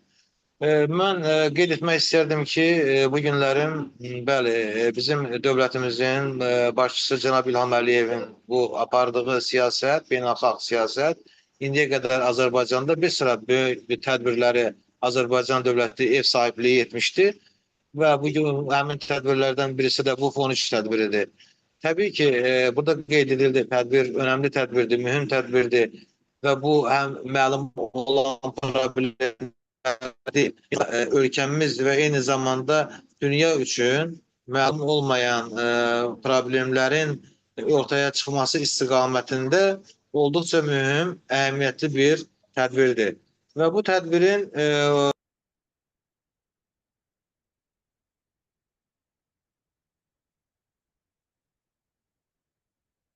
Müəllim, səsi bağladınız siz özünüz deyəsən. Nəsə texniki problem var. Dünyada bir sıra. Deməli, bu günlərin konsepsiya sənədi olaraq qəbul olunmuş şəhər içərisində tutaq ki, daha çox polisentrik şəhərlər, daha sonra ağıllı şəhər, inklüziv şəhər, sonra 15 şəhər modelləri ətrafında daha çox deməli bu fikirlər, mübadilələr aparılır və bu istiqamətdə addımlar atılır. 15 dəqiqəlik şəhər modeli bu fransız tədqiqatçısının bu istiqamətdə mütəxəssisinin fikridir ki, əsas məqsəd ondan ibarətdir ki, insanlar deməli daha sosial infrastruktur, ev, təhsil, peşə, bağça və sair yerlərə 15 dəqiqə ərzində onlar bu yerlərə deməli nəqliyyatdan istifadə etməklə çata bilsinlər. İnklüziv şəhərin haqqında məlumatlarımız hamımızın var. Polisentrik şəhərlər daha çox bir neçə ölkə ətrafında içərisində bir neçə qurbanlaşmış şəhərin qarşılıqlı əlaqədə inkişafını nəzərdə tutur ki, yəni insanlar bir paytaxtdan bir şəhərə, bir mərkəzə deməli toplaşmasınlar. və həmçinin burada biz ağıllı şəhəri də qeyd etmək olar. Ağıllı şəhər özü bu günlərin modeli bu ABŞ-da tətbiq olunsa da ilk dövrlərdə bu indi bu ağıllı şəhər konsepsiyası demək olar ki modelini ölkəmizdə ilk yəni bu regiona da gətirilib yaxın deməli ölkələr içərisində ilk dəfə Azərbaycanda məhz işğaldan azad olunmuş ərazilərimizdə bu şəhər modeli tətbiq olunur və uğurla da tətbiq olunur. Və Azərbaycan bu günlərim həm bu 13 tədbirini ev sahibliği etməklə bərabər, həm də bu şəhər modelləri içərisində ağıllı şəhər konsepsiyasını, ağıllı kənd modelini uğurla həyata keçirilməkdədir. Bilirsiniz, elə yerlər var ki, elə ölkələr var ki, orada ağıllı şəhəri həyata keçirməyin özellikləri daha çox çətinlikləri azdır. Amma Azərbaycanın bu istiqamətdə demək olar ki, işğaldan olmuş, daşı olmayan bütün infrastrukturu, sosial infrastrukturu demək olar ki, dağılmış, düşmən tərəfindən dağılmış bir ərazidə Azərbaycan bu günlərin məhz ağıllı şəhər konsepsiyasını reallaşdırır. Və bunun özünün təbii ki, çox çətinlikləri var və həmçinin bu çətinliklərin ötəsindən Azərbaycan dövləti bugün uğurla gəlir və uğurla dövlət başçımızın apardığı bu istiqamətdə siyasət, bu konsepsiyanın demək olar ki, Qarabağda reallaşması, tam başa çatması mənə elə gəlir ki, nəinki Cənubi Qafqaz üçün, ümumiyyətlə bütün postsovet ölkələri üçün, həm də işğaldan azad olunmuş digər yaxın və orta şərq və dünyadan bəzi ölkələrin hansı ki münaqişə şəraiti yaşadığı ölkələr üçün də çox gözəl bir nümunə olacaqdır. Bilirsiniz, Azərbaycan həm də bu modeli elə bir diyarda, Qarabağ tarixi bir öz diyarında tətbiq edir ki, ağıllı şəhər modelini. Orada demək olar ki, minaların sayına görə bu Azərbaycan Əfqanistandan sonra ikinci yerdə gəlirdi. Ermənilər Azərbaycan ərazisini işğal altında saxladığı dövrdə. Azərbaycan həm də bugün bu mina təmizləmə əməliyyatını həyata keçirə-keçirə o sosial infrastrukturu ağıllı şəhər modelinə uyğun qurmaqla davam etdirir. Mənə elə gəlir ki, bunlar çox böyük tarixi bir hadisələrdir və bizim dövlətimizin başçısının böyük tarixi nailiyyətidir.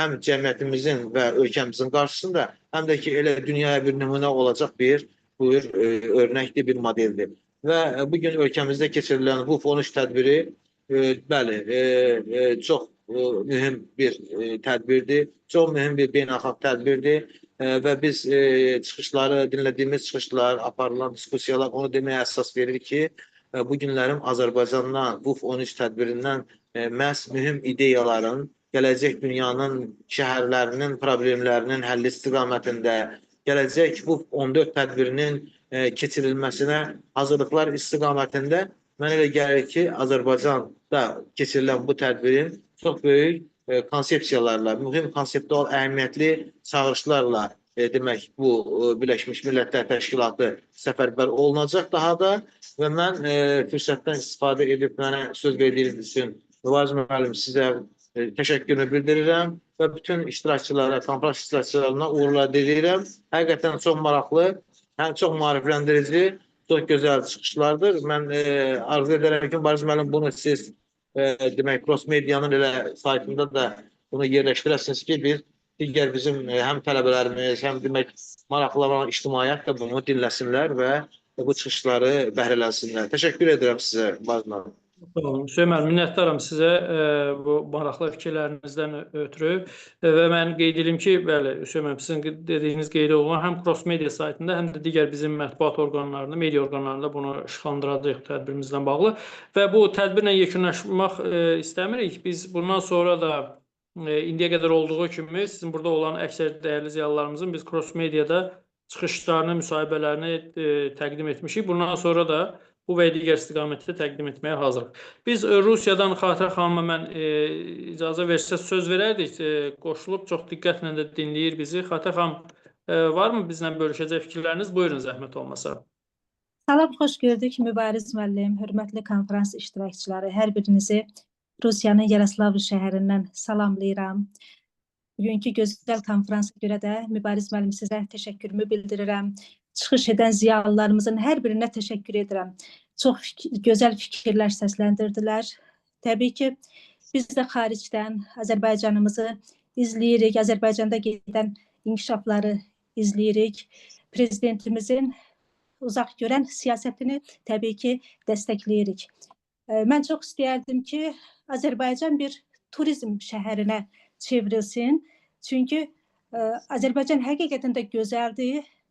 Azərbaycanın təbiəti çox gözəldir və yeni qurulan şəhərlər, yeni qurulan müasir standartlara uyğun olan, yəni şəhərimizin xarici vətəndaşlar tərəfindən görülməsini çox istəyirik. Yəni biz buradan Rusiyadan o təbliğatı aparırıq. Azərbaycana gedən Rusiyadan, yəni xarici vətəndaşlar çox böyük, gözəl təəssüratlarla oradan qayıdırlar, öz təəssüratlarını bölüşürlər. Bu da bizim üçün həqiqətən də çox qürur vericidir ki, Azərbaycan belə gözəl inkişaf edib, Azərbaycan qonaqpərvərliyi ilə, gözəl mətbəxi ilə xaricdən gələn belə deyək vətəndaşların sevimli məkanına çevrilir.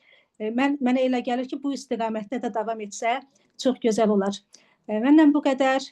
Hər birinizə uğurlar arzu edirəm. Konfransın belə deyək, işinə də uğurlar arzu edirəm. Davamlı olsun. Çox gözəl konfransdır. Mübariz müəllim, uğurlar arzu edirəm. Çox sağ olun. Çox təşəkkür edirəm sizə. Samir müəllim, bizim dəyərli politoloqumuz Samir Hümbətov tədbirdə buradasınız. Samir müəllim, qoşula bilirsiniz.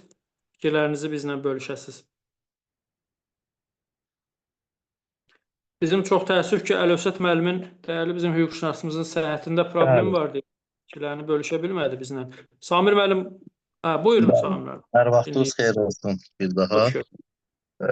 Təşəkkür edirəm Mübariz müəllim dəvətiniz üçün. Məndən öncə də burada çıxış edən natiqlərin fikirlərini axıra qədər dinlədim.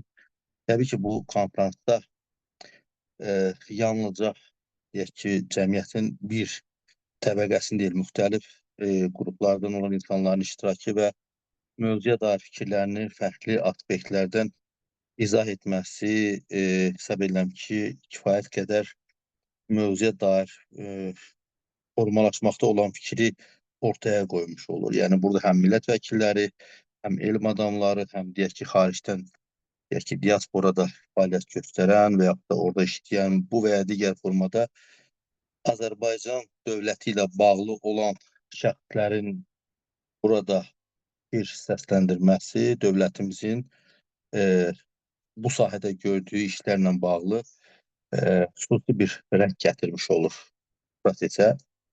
Təbii ki, UF 13 təkcə Azərbaycan üçün deyil, ümumiyyətlə beynəlxalq miqyasda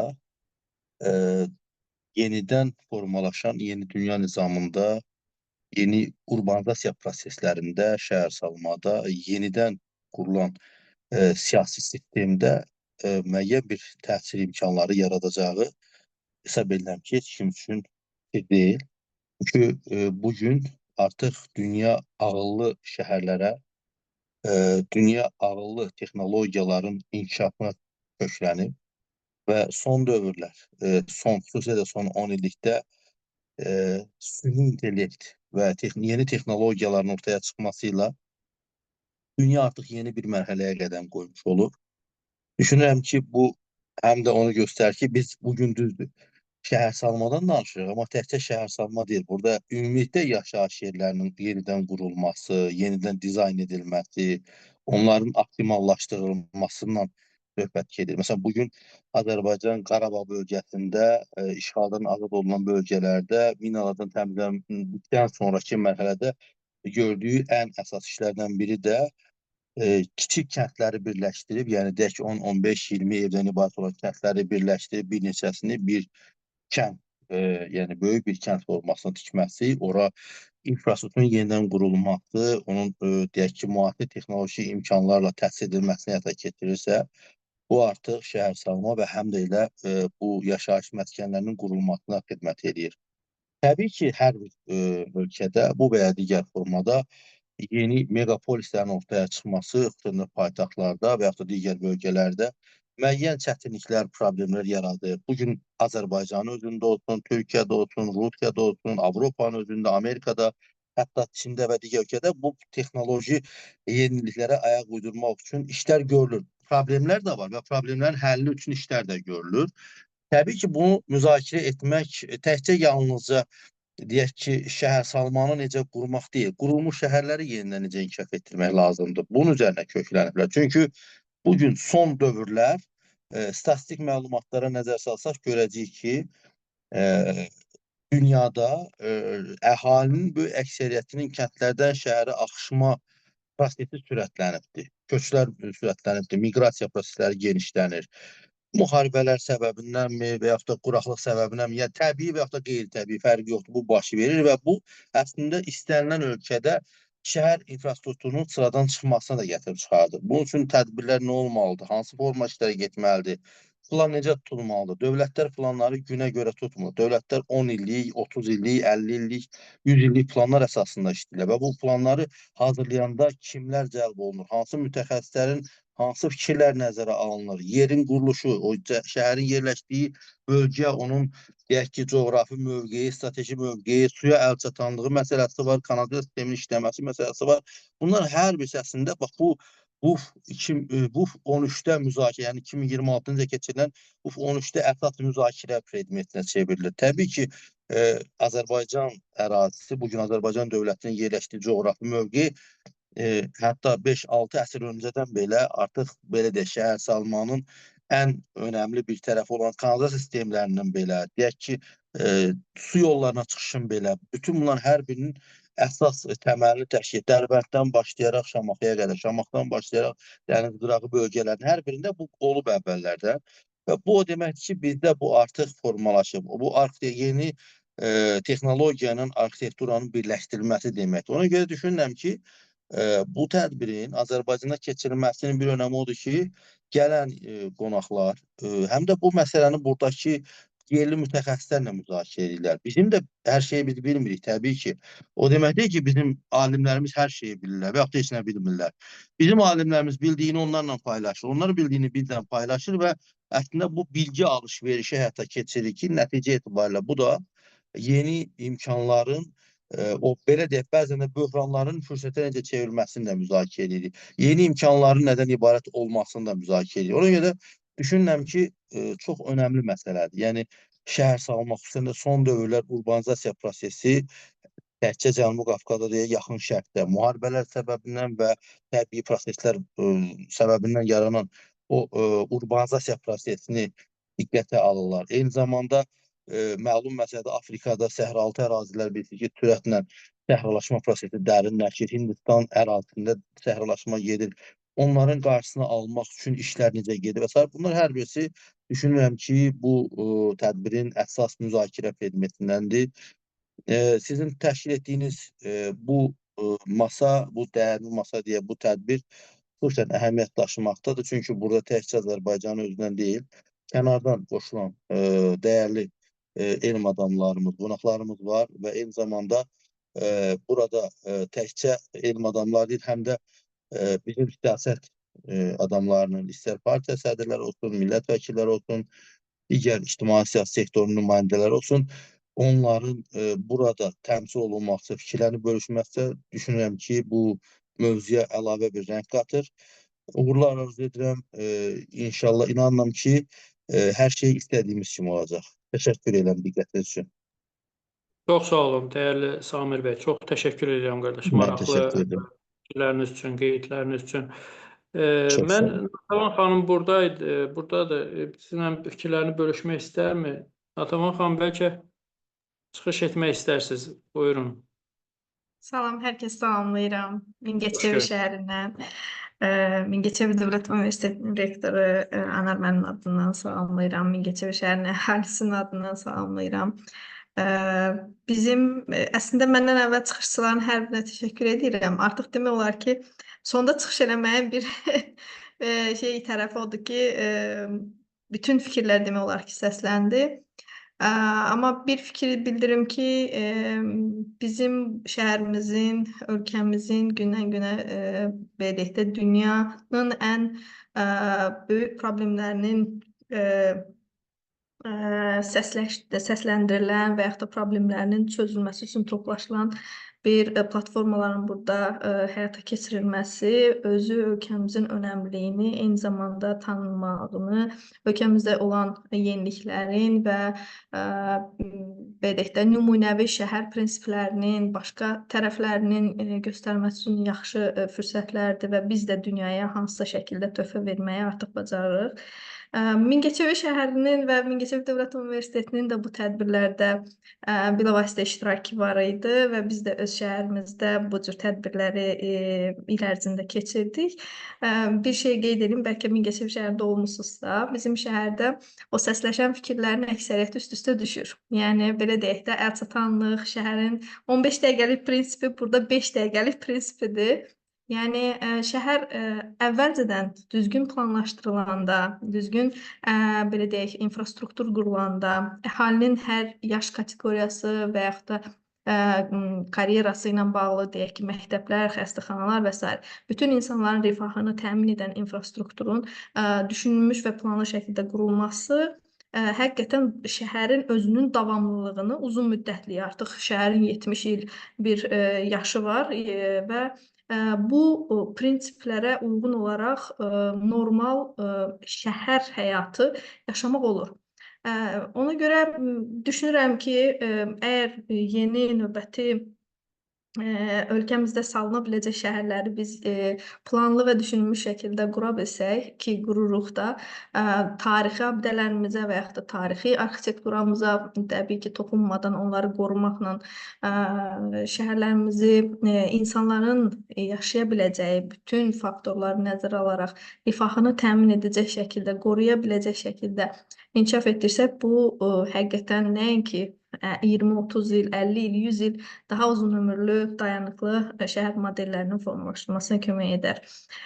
Konferans üçün təşəkkür edirik, uğurlar arzulayıram, maraqlı müzakirələr üçün hər kəsə minnətdaram. Çox sağ olun, Atabaq xanım, Sağ olun. təşəkkür edirəm Sağ olun. sizə. Minnətdaram, tədbirimizə qoşuldunuz. Elnur müəllim, Elnur Məmmədov, Türk Dünyası Autizm Federasiyasının rəhbəri bizim. Elnur müəllim, çıxış etmək istəyirsinizmi? Burada siz bizi dinləyə bilirsiniz, imkanınız varmı çıxış etməyə, həvəsiniz varmı? Fikirlərinizi bölüşmək istəyirsiniz bizlə? Biz demək olar ki, tədbirimizin sonundadır. Cavid müəllim, Cavid Şahverdiyev ilk qoşulanlardandır, sona qədər də konferansımızda iştirak edir. Cavid müəllim, bəlkə nəsə demək istəyirsiniz, buyura bilərsiniz. Həm Elnur müəllim, həm Cavid müəllim. Yoxdursa, biz tədbirimizi prinsip etibarilə yekunlaşdırmağa doğru yaxınlaşırıq. Nicat müəllim, bizim dəyərli dostumuz Nicat Göyüşov, bəlkə nəsə qeydləriniz var, fikirlərinizi bildirmək istərsiniz. Regionlarımız Mingəçevirin nümunəsində təmsil olunur. İndi Nicat müəllim də bizə region nümunəsindən bəlkə nələrsə bölüşmək istəyir. Buyurun Nicat müəllim, qısa olaraq sizdən də dinləyək. Təşəkkür edirəm söz verdiyinizə görə. Bütün konferans iştirakçılarını salamlayıram. Mən də bir təhsil camiyyəsindən yenicə ayrılmış bir mütəxəssis olaraq Tovuz Dövlət Peşə Təhsil Mərkəzinin 5 il direktor fəaliyyətinə məşğul olmuş mütəxəssis kimi bildirmək istəyirəm ki, şəhər salma Qazaxdan salamlayıram. Natavan xanımın sözünə qüvvət, regiondan da qoşulmalar var və düşünürəm ki, bu təhsil müəssisələri ilə bağlı da bu şəhər salma məsələsində gündəmdə saxlanmalı, diqqətdə saxlanmalı, belə deyək, önəmli vəziyyət var. Məsələn, bugün adətən Bakı şəhərində sıxlığı əsasən belə deyək, sosial şəbəkə istifadəçiləri daha çox bilirlər ki, adətən sıxlığın səbəbi kimi ali təhsil müəssisələrinin Bakı şəhərində cəmləşməsini problem kimi görürlər insanlar. Amma buna misal olaraq daha yaxşı bir xəbər oxudum. Məsələn, Qarabağ Universitetində belə paylaşım vardı ki, kənd təsərrüfatı, aqrar sahə ilə bağlı Xocalı şəhərində bir filial açılacaq Qarabağ Universitetinin. Eyni zamanda fakültəsi açılacaq. Eyni zamanda musiqi sahəsindən bağlı, mədəniyyət sahəsindən bağlı Şuşa şəhərində bir filial fakültənin açılması nəzərdə tutulub. Bu çox gözəl bir presedentdir. Düşünürəm ki, elə şəhərlər, yeni şəhərlər salınarkən və ya elə mövcud şəhərlərdə bu proqram gündəlikdə saxlanmalıdır və həm şəhər yükünün azalması təmin olunmuş olar, eyni zamanda da təhsilin də əlçatanlığı təmin olunmuş olar. Elə peşə təhsili müəssisələrinə də bağlı demək olar ki, bax, bu da bir nümunədir. Hal-hazırda demək olar ki, ölkənin bütün rayonlarında peşə təhsili müəssisəsi fəaliyyət göstərir. Bu da, məsələn, Qazaxdan, Lənkərandan, Səlyandan ayrı-ayrı vətəndaşların bir şəhərə cəmləşməsinin qarşısını alır, yüklənmənin qarşısını alır və Şöhrət müəllimin dediyi kimi o bir məsələni qeyd elədi ki, bu sivilizasiyanın özü ilə şəhər mədəniyyətini formalaşdırmaq deməkdir. Bəli, bu da ayrı-ayrı əyalət mədəniyyətləri də var və əyalət mədəniyyətlərinin şəhər mədəniyyətindən birləşməsi anında düzdür, bu hansınınsa hansından üstün hesab eləmək olmaz və ya da geri təqdim eləmək olmaz, amma əyalət mədəniyyətinə, şəhər mədəniyyətinin birləşməsi bəzən zaman alır və müəyyən problemləri də özündə ehtiva eləyir. Ona görə də elə regionlarda da təhsil müəssisələrinin, rayon şəhərlərinin, paytaxt şəhərinin deyil, rayon şəhərlərinin də bu cür planlı şəkildə qurulması və mövcud şəhərlərdə də bu cür infrastrukturun daha da yaxşılaşdırılması düşünürəm ki, elə bizim bu tədbirin ruhuna uyğundur. Və sizə təşəkkür edirəm Mübariz müəllim ki, bu ölkəmizin, mən düşünürəm ki, ikinci belə bir böyük tədbiridir. COP29-dan sonra bu fon üçün Azərbaycanda keçirilməsi və bu ölkəmizin imicini daha da yüksəklərə qaldırır və bundan ötürü fürsətdən istifadə edib ölkəmizin başçısı möhtərəm prezidentimiz Cənab İlham Əliyevə təşəkkür edirik. Bundan sonra da Azərbaycanımızın dünyada tanınması deməkdir və dünyadan həm keçən il, həm bu il 10 minlərlə xarici, əcnəbi insanların, şəxslərin ölkəmizə səfəri Azərbaycanın da dünyada tanıdılması kimi əhəmiyyətli mövzunu gündəmdə saxlayır. Bir daha təşəkkür edirəm, konferansın işinə də uğurlar arzulayıram. Minnətdarım. Çox sağ olun Nizat müəllim. Təşəkkür edirəm. Minnətdaram maraqlı fikirlər üçün. Biz bayaqdan gənclərlə bağlı çox qeydlər elədik, amma gənclər nə tədbirlərimizdə iştirakına imkan vermirik, nə də çıxışına imkan vermirik. Turqut bəy, bəlkə belə deyək də bizi bu tənqidlərdən xilas eləyəsən, gənc olaraq Turqut Ənsari. Qısa olaraq fikir söyləyəsən. Buyur. Hər birinizi xoş gördüm. Mübariz müəllim, təşəkkür edirəm belə bir tədbir təşkil elədiyiniz və məni də dəvət elədiyiniz üçün. Hörmətli çıxışçılar, hər birinizi salamlayıram. Ümumilikdə əslində istənilən sahələr üzrə bunun sosial, iqtisadi və siyasi tərəfləri barəsində danışdınız. Mən ümumi olaraq demək istəyərdim ki, Beynəlxalq Şəhərsalma Forumunun Azərbaycanda keçirilməsi ilk olaraq Azərbaycanın beynəlxalq nüfuzuna çox ciddi şəkildə müsbət təsir edir və müsbət təsir etməklə yanaşı eyni zamanda ölkəmizin beynəlxalq aləmdəki nüfuzunu da göstərmiş olur. Bildiyimiz kimi dünyanın müxtəlif ölkələrindən, demək olar bütün ölkələrindən müxtəlif sayda iştirakçıların ölkəmizdəki keçirilən tədbirdə iştirak eləməsi və burada öz ölkələrini yüksək səviyyədə təmsil etmələri Azərbaycanın beynəlxalq aləmdəki nüfuzunda, belə deyim, nüfuzu ilə bağlı bəlkə də yazılmış kitabda yeni bir səhifənin açılmasına gətirib çıxarır. Az öncə Nizat müəllim də qeyd etdiyi kimi bu artıq ikinci dəfədir ki, ölkəmizdə beynəlxalq bir tədbir təşkil olunur və Azərbaycan bu tədbirə ev sahibliyi eləyir. Bu, eyni zamanda ölkə başçısının, Prezident İlham Əliyevin də beynəlxalq aləmdəki rolunun və yürütdüyü güclü və nizamlı xarici siyasətin, necə deyərlər, Azərbaycan beynəlxalq arenadakı nüfuzuna olan təzahürüdür. Və burada siz sosial, siyasi, iqtisadi və ekoloji tərəflərini qeyd elədiniz. VUF-un Azərbaycanda istənilən sahəyə təsiri ilə bağlı, xüsusilə turizm sektoru. Mən hətta deyərdim ki, gənclərin təhsildə bir-biri ilə inteqrasiyası, ölkələrarası təhsil inteqrasiyası və elmi innovasiyaların inkişafına da töhfə vermiş olacağını düşünürəm. Çünki bununla da Azərbaycanın nəinki bir neçə dövlətlə, artıq bəlkə də 100-ə yaxın dövlətlə təhsil elmi sahədə əlaqələrinin yaranması və belə olan halda da Azərbaycan mədəniyyətinin bütün dünyaya inteqrasiyası baş tutmuş olacaq. Təşəkkür edirəm söz verdiyiniz üçün, minnətdaram Mübariz müəllim. Təşəkkür edirəm, minnətdaram. Deməli, əziz dostlar, biz düşünürəm ki, tədbirimizi yekunlaşdıra bilərik və tədbiri bir başlamaq çox çətindir, bir də yekunlaşdırmaq. Mən Tünzalə xanım, əgər bizim dəyərli filoloq alimimiz, türkoloq alimimiz, istərdim ki, siz yekunlaşdırasınız, fikirlərinizi bölüşəsiniz bizlə və bununla da biz demək olar ki, tədbirimizi sonlandırmış olarıq. Buyurun Tünzalə xanım. Mən gec də olsa salamlayıram. İlk öncə məndən öncə çıxış edən bütün millət vəkillərimizi, dəyərli ziyalılarımızı, müəllimim Əbülfəz müəllimi salamlayıram və onların fikirləri doğrudan da hər bir fikri, hər bir cümlə bizim üçün qiymətlidir, dəyərlidir. Doğrudan da böyük bir hadisənin şahidi oluruq. Bu onun üçün, yəni bunun bizdə Azərbaycanda keçirilməsi bütün millətimiz üçün doğrudan da önəmlidir.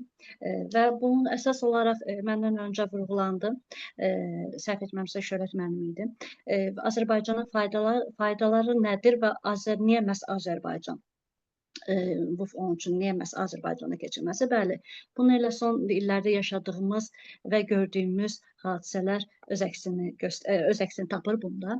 Azərbaycan son illərdə nə oldu, nə baş verdi? Şəhər salma, infrastruktur layihələrinin genişləndirilməsi, işğaldan azad olunan torpaqlarımızda, şəhərlərimizdə qurulan abadlıq işləri, şəhər kəndlilərimizin yenidən bərpası bütün hər kəsin diqqətində olduğu kimi bütün dünya üçün də maraq dairəsindədir və ağıllı şəhər, yaşıl enerji layihələrinin inkişaf etməsi, beynəlxalq tədbirlərə ev sahibi olması, yəni bütün bunların necə deyəm, bütün bunlar öz təsirini göstərmiş oldu ki, bu onun üçün keçirməsi də buna səbəbdir.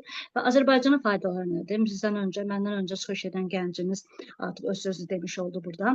Dünya ölkələrlə təcrübə mübadiləsi yaranacaq, şəhər salma sahəsində yeni ideyalar artıq formalaşacaq. Bu böyük bir işdir. Eyni zamanda Azərbaycanın beynəlxalq nüfusunun artması bu hər birimiz üçün önəmlidir və xüsusən də yenidən qeyd edirəm ki, gənclər və mütəxəssislər üçün yeni biliklərin təcrübənin qazanmasıdır. Mən qısa olaraq kimi bildirirəm, artıq mən öz sadaladıqlarımla məncə fikrimi söyləmiş oldum. Bu baxımdan yenidən sizə təşəkkür edirəm Mübariz müəllim. Belə bir konferansın, vaxt ayırıb belə bir konferansın təşkilatçılığı üçün sizə təşəkkürümü bildirirəm. Tədbirlərimizin sayı çox olsun, biz də iştirak edək inşallah. Çox sağ olun Tünzalə xanım, təşəkkür eləyirəm. Məncə başqa çıxış etmək istəyən qalmadı. İkinci bir dönəm, belə deyək də, ikinci dövrə üçün də yəqin çıxış etmək istəyənlər var, amma mən düşünürəm ki, biz artıq 1 saat 40 dəqiqəyə yaxın müzakirə aparırıq. Bir qeyri-hökumət təşkilatı olaraq Müasir İnkişaf İctimai Birliyi, mən qeyd edeyim ki, əziz dostlar, 21 ilə yaxındır. İyun ayının 5-də 21 il tamam olacaqdır. Yəni təsis olunandan indiyənə qədər bu ötən dövrlərdə çoxsaylı bax belə tədbirlər, toplantılar, müzakirələrlə bizim qarşıya qoyulan məqsədlərin həyata keçirilməsi üçün çalışmalar icra edibdir, layihələr icra edibdir və müxtəlif şəkildə. Biz məqsədimiz təşkilatı təbliğ etmək olmadığına görə yəqin ki, burada iştirak edənlərin əksəriyyəti bu məsələlərdən məlumatsızdır. Biz Müasir İnkişaf İctimai Birliyi bu işi gördü, o işi gördü deyə məsələlərin ardından düşməmişik. Daim elə çalışmalarda olmuşuq. Mən sizə deyim ki, bugün iştirak edən və çıxış edən bir neçə bizim dəyərli ziyalılarımız, alimlərimiz də Müasir İnkişaf İctimai Birliyinin üzvləridirlər bugünün özündə də. Və hətta biz zamanında təşkilatı yaradarkən sıralarımıza qoşulan gənclər bu günləri belə deyək də, icra başçısının müavini kimi, məktəb direktoru kimi, böyük bir ali məktəbdə dekan müavini kimi, hələ ki müavindilər, birazdan sonra yəqin ki, müdir olarlar və formatda və digər istiqamətlərdə çalışırlar. Təbii ki, bunlar hamısı çox sevindiricidir. Bugün biz daha bir, düşünürəm ki, sizlərin dəstəyi ilə uzaq Britaniyadan, Kanadadan, Rusiyadan belə Bakıya, Mingəçevirə, Qazaxa qədər uzanan bir belə deyək də həyəcanla, istəklə, sevgi ilə biz sizlərlə bir araya gələrək bu məsələlərimizi müzakirə elədik. Doğrudan da Azərbaycan bugünkü gününü görmək çox xoşdur. Yəni biz artıq Qarabağda quruculuq işlərindən danışırıq. Burada Nicat müəllim qeyd elədi. İnsan həyəcanlanmaya bilmir. Yəni Xankəndinin səndə olduğunu bilmək, Şuşada universitet filialının açılması bizim ömür boyu deyək ki, bəlkə də yüz illərlə qan yaramız olan, olacaq, qalacaq kimi olan Xocalda biz başqa bir məsələləri müzakirə edirik. Universitet mi açaq, orada iş yerlərimi yaradaq. Yəni bu məsələləri görmək təbii ki, xoşdur. Mən həmişə xatırlayıram, biz təşkilat olaraq bukletlər paylayırdıq. Orada işğal tarixlərimiz vardı. Mən təşkilatın arxivinə baxırdım. Ki, gənclərə deyirdik ki, bunları təbliğ eləyin, unutmaq olmaz. İndi Turqut bəyin qismində biz gənclərlə yeni bir hərəkata başlayırıq. Mən arxivə baxırdım ki, gənclərə nə təqdim edəcəyik. Düşündüm ki, artıq bu məsələləri biz həll etdik. Qarşıya baxmalıyıq, irəliyə baxmalıyıq. Təbii ki, sizlərlə bir yerdə. Hər birinizə çox təşəkkür edirəm. Bu günləri qoşuldunuz, iştirak etdiniz, dəstəklədiniz, fikirlərinizi bölüşdünüz. Və mən sizə deyim ki, əziz dostlar, bu tədbirlər, təşkilatlar, yazılar, konferanslar, görüşlər, hesab edirəm ki, konferans üçün deyil, insanların həm də görüşməsi üçündür. Biz bir-birimizdən o qədər işlərimiz çox olur ki, uzaqlaşırıq. Belə deyək, sosial şəbəkədə görürük. Mən görürəm ki, Fərdə xanım uzaq Britaniyadan nəsə bir paylaşım edib və yaxud da o məni görür, biz like edirik, elə bilirik ki, görüşdük, söhbət elədik, amma elə deyil. Yəni bu əyani görüşlərə, müzakirələrə, nə qədər bu onlayn məsələlər genişlənsə də əyani görüşlərə, toplantılara çox ehtiyac var. Biz də təşkilat olaraq bundan sonra çalışmaları bir qədər də genişləndirməyə nəzərdə tuturuq. İndiyə qədər gəldiyimiz yolda olduğu kimi və əyani və hibrid formatda çalışmalar da gerçəkləşdirəcəyik. İnşallah sırf məqsəd məramına uyğun olan Türk dünyasının birliyi və digər istiqamətlərdə. Çünki bizim təşkilatın əsas məqsəd və məramı Türk dünyasının birliyi məsələsi olub. İndi Rəsmiyə xanım ekranı açdı. Biz belə deyək də, mən gənc idim, görürdüm ki, onlar çalışırlar, təbliğ edirlər və bütün onlardan da daha əvvəllər belə deyək, Əlbəy Hüseynzadələrdən üzü bəri bu məsələlər deyildi, yazıldı və bugün gerçək oldu. Bu günləri